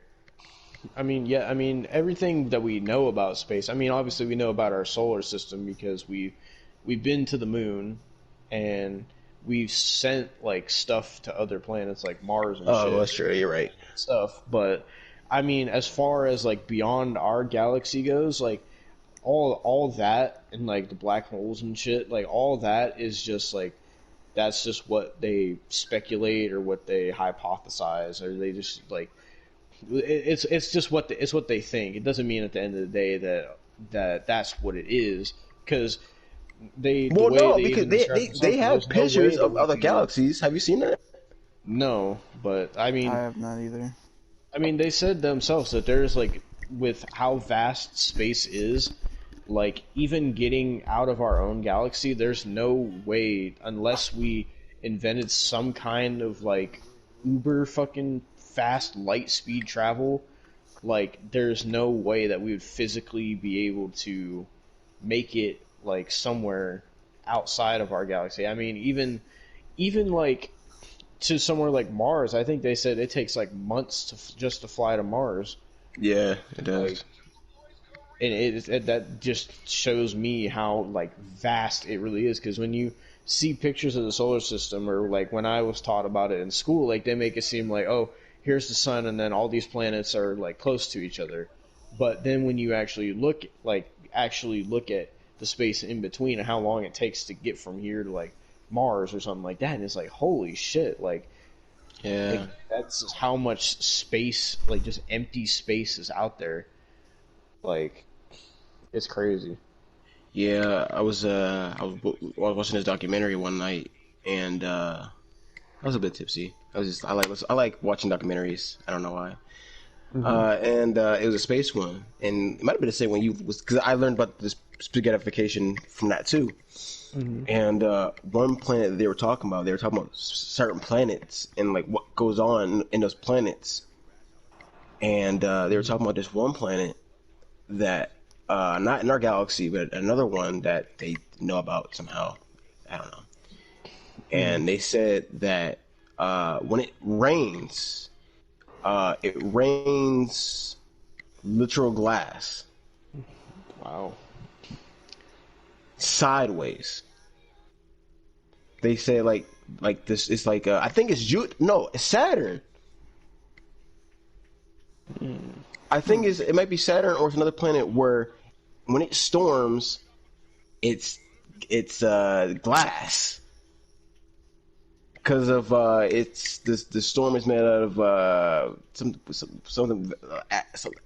type of acid or whatever. Like their clouds are complete like acid or something else, where the chemicals just make glass and like water, like you would do water, it makes glass. Mm-hmm. It's wild.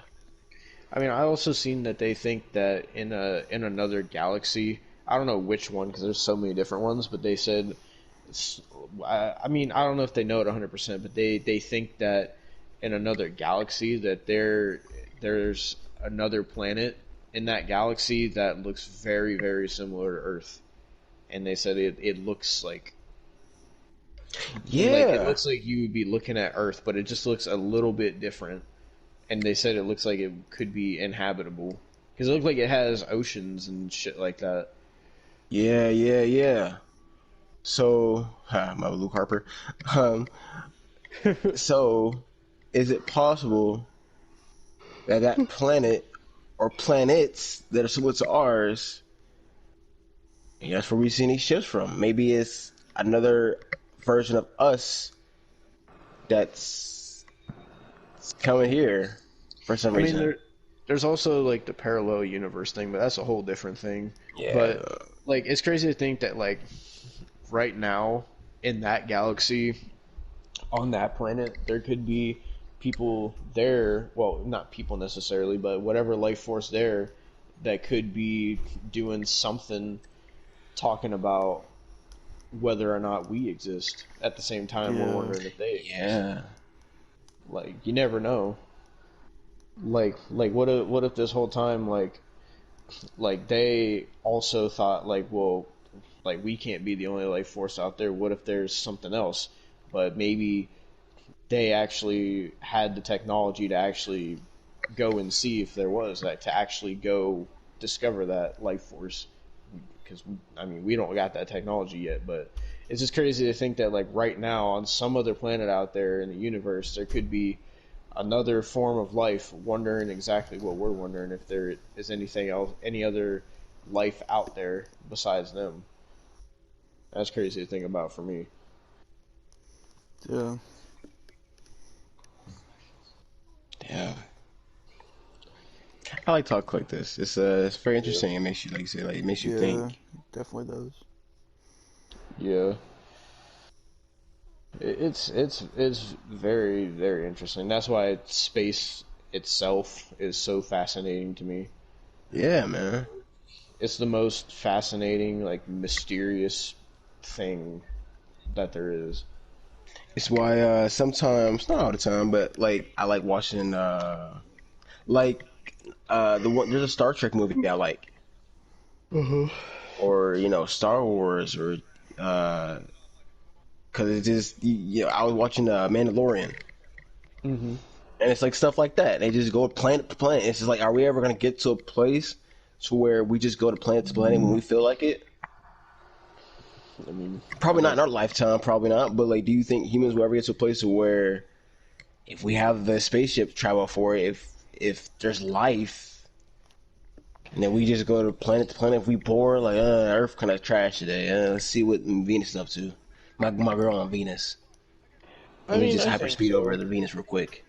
I mean, because I look at it as like a long time ago, like there was no technology whatsoever on the planet, and Yeah. then our species came along and evolved, and then like from all that time to like where we are now. I mean, even going back to like the 1900s, like that's when a lot of the more primitive technology started coming around, like phones and all that kind of shit. But like even from then to now, like now we got like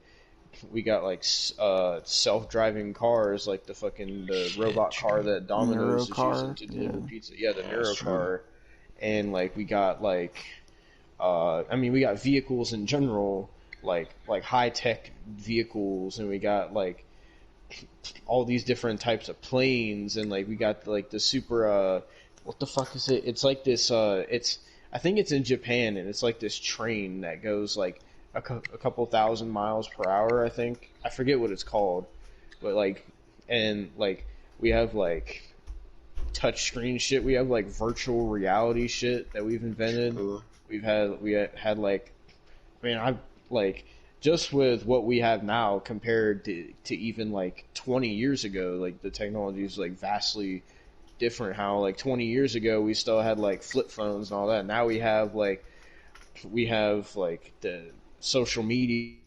We have a smart technology.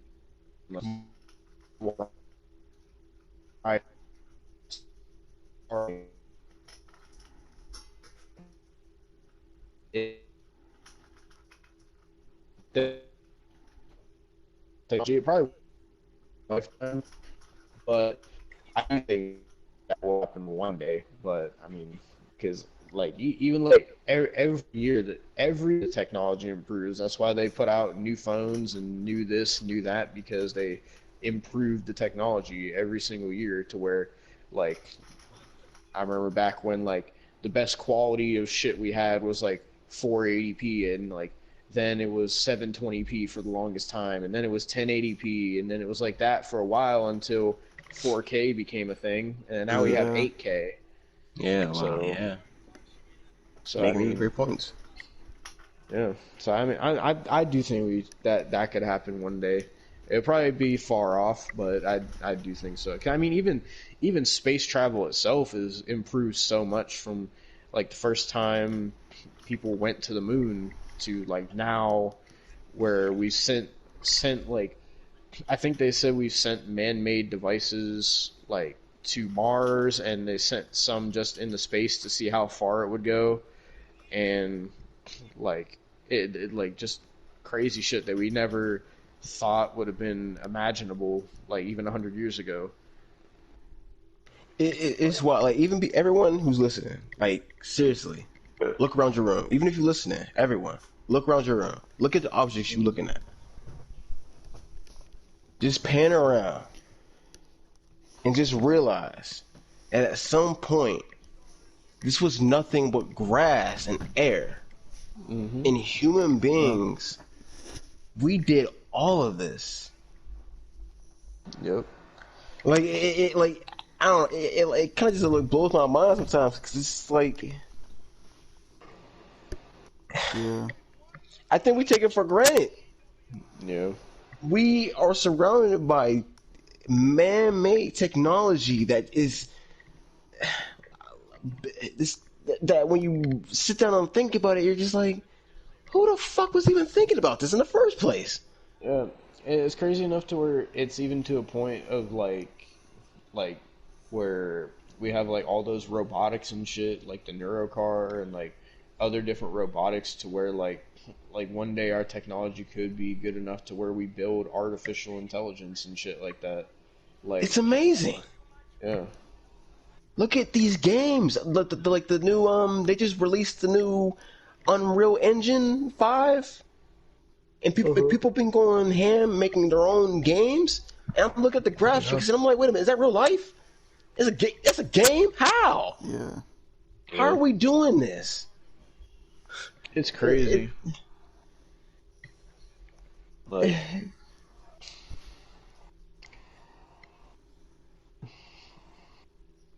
it's crazy that like back then, like the only way to like go somewhere or contact somebody was to like send a letter by like horse or something, and then by like a horse and a messenger, and then like to actually go somewhere you'd have to actually travel the distance, not even knowing how the fuck to get there, what way to take. You just kind of had to go and see where you ended up. And then now, like today, like if you want to go somewhere, GPS can take you anywhere in the world. At like you just type in where you want to go, or like you want to see somewhere in the world without having to go there. All you gotta do is go on Google Earth and type it in, and then it'll bring up. You can like view the whole thing, or like if you want to like message somebody Except in for another Erica. country, like if you want to message somebody like across the world, all you gotta do is just text them. Like it's crazy. By the hit Yeah. of a button, I can Yeah. tweet at somebody from Egypt. Yeah. And, Like, Wi-Fi doesn't even make sense. How? yeah. What did you build to make that? How did you even know you could make that in the first place? Yeah. Yeah. Like I wonder the same thing about like the internet and like TV screens. Like how did they figure out how to get like pictures and stuff on the screen in the first place? Like, And I know people in the comment section are gonna say, "Idiots, just look it up on Google." We know they're gonna explain to us how they did Yeah. it. We're trying to figure out how their mind even thought to the origin of that. yeah.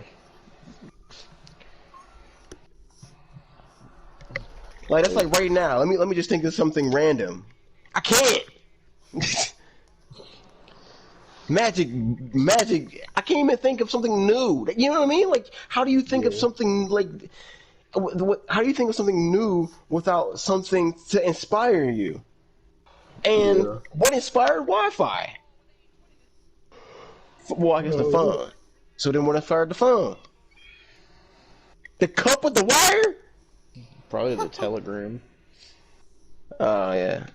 or Yeah. whatever that fucking thing was. And then before that, I guess just fucking I don't know, sending messengers on horseback probably, or fucking I don't know if Oh like shit! actually Is El Idolo about to come out? I don't know if like pigeon messengers were ever actually a thing or not, but I've seen those in like Oh TV shows shit! and shit. But Oh fuck! Oh shit! Andrade's wrestling. Oh sorry, chat. it's a, it's a live AEW coverage by Oh god. Robcore.nation. But I mean, yeah, it's all interesting. Like when you really sit down and think about it, that's when you like your mind starts going and you're like, oh my god, like it's like you wouldn't think about it on a daily basis, but then when you really think about like just the world itself and how Yeah. everything came to be and what's outside our world, you're just gonna like, oh my god, like what the fuck? Oh yeah. It, it's we live in a very wild, magical world Yeah, that it doesn't make sense, but at the same time, it feels perfect at the same time. I yeah, don't know how to describe it. Like even like the fact that like I don't want to make this a bit morbid, but like you ever think the fact that we're still alive and like other people have like passed on, but yeah, yeah. like That's it. we Yeah. still get to be here and like just Mhm. witness it all. It's like it Mm. doesn't when I like it doesn't feel real. Like it's Mhm. like it fits, but it does it at the same time. And I guess like if you wrap your like you can if you think about it too much, you can kind of like you have your mind in like a pretzel. Mhm. But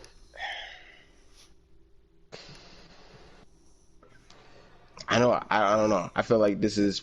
I feel like we supposed to do this. I feel like they want us to like not think about it, just keep going life how it is, and just like never question stuff that happens. Mhm.